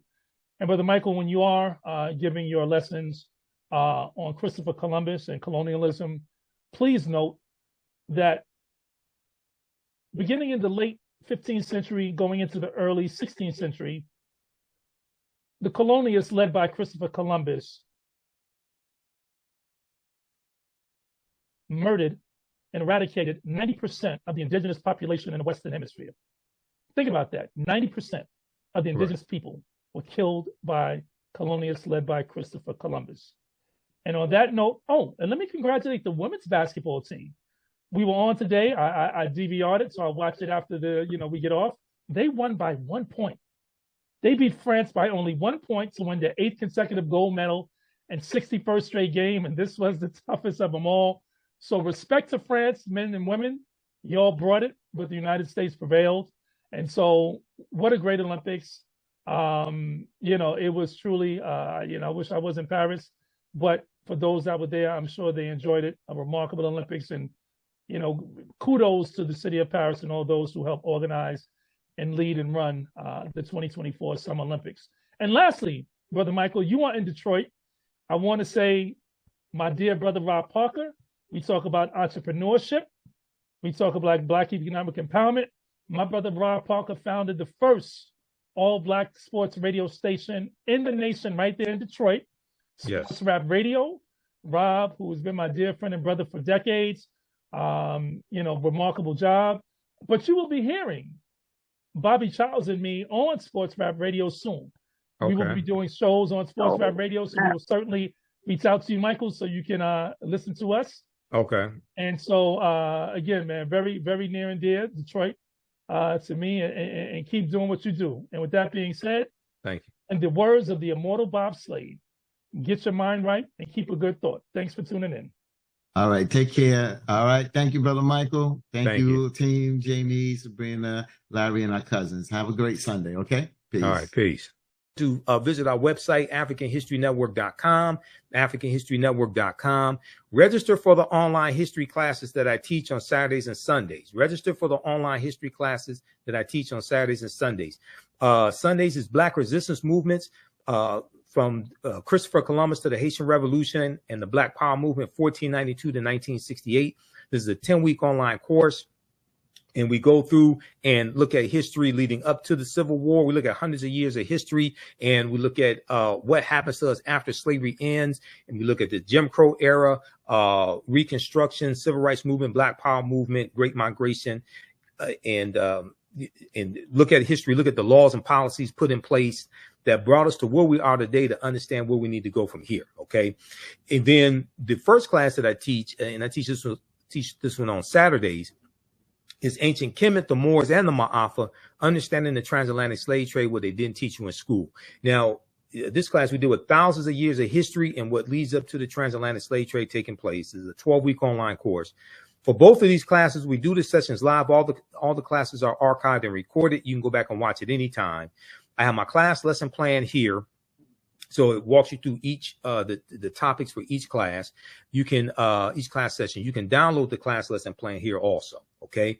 So the classes are on sale right now, $80, regularly $130. We have a bundle pack where you get both courses for $120. As soon as you register, you can start watching the content now. Okay. As soon as you register, you can start watching the content now. You don't have to be present in class. You can just watch it at your own pace. And even after the course is over with, you can go back and you'll still have full access. You can watch it anytime. The content is PG-13, so you can use this with your children. It's not, I don't do a lot of cursing or anything like that. It's not overly vulgar. It's very visual. There are 80 to 100 articles that we go through and look at. There are over 200 slides in my class. There are 15 book references as well. And usually I show you the books on the screen, the book references on the screen. Also, I show you excerpts of interviews I've done with some of our scholars like Professor James Small, Professor Kaba Hiawatha Kamene, Anthony Browder, Tony Browder, Renoku Rashidi, and others. Okay. So I've been teaching this class on and off since 2017, Ancient Kemet, the Moors, and the Ma'afa, understanding the transatlantic slave trade. I developed both of these classes. I'm a historian. I've been studying 34 years. So you're never going to look at history the same way. Your understanding of politics is directly related to your understanding of history. So this information is going to totally blow you away. You can support us also through, so registering for the classes, that supports us, that helps us to financially support us, to help us keep doing the research, stay on the air, keep broadcasting, pay the bills, etc. You can also support us through Cash App and PayPal, because all this stuff does not happen for free. You can support us through Cash App or PayPal, $, the AHN show through Cash App, $, the AHN show through Cash App. And that's our official Cash App account. Now, these are some fake African History Network Cash App accounts. I've identified 5 of them out here. They've been stealing money from us. I'm still trying to get them shut down. When you click on this link here, it takes you to our QR code for the African History Network as well for Cash App. Okay. And then here's our PayPal link right above that. You can click on that also. So if you want to support us, $5, $10, $15, $25, $50, $100 or more, that definitely helps. Okay. Because it takes a lot to do the type of research that I do and pay for all of these services. Listen to the African History Network show Sundays, 9 p.m. to 11 p.m. Eastern Standard Time, normally 9 p.m. to 11 p.m. Eastern Standard Time.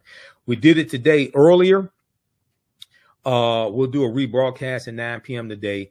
I did 4 hours of radio and Facebook Live with WBLS today, Brother Fatim Muhammad, Open Lines. We did that 8 a.m. to 1 p.m. Eastern Standard Time today, okay? 8 a.m. to 1 p.m. Eastern Standard Time. The Facebook Live is on our Facebook fan page, The African History Network. So I shared it there. And we talked about the election, Kamala Harris versus Trump. We got into a deep discussion about politics and history, things of that nature. So go check that out also. All right. Follow us on our Facebook fan page, The African History Network, The African History Network, and my personal page, Michael Imhotep. You can like our posts, share them, post your comments as well as on our videos, and subscribe to my YouTube channel, Michael Imhotep, IMHOTEP, on YouTube. Okay. And subscribe there, like our posts, comment as well. All right. Look, we have to get out of here. Remember, at the African History Network, we focus on educating, empowering, and inspiring people of African descent throughout the diaspora and around the world, because right now it's corrects wrong behavior.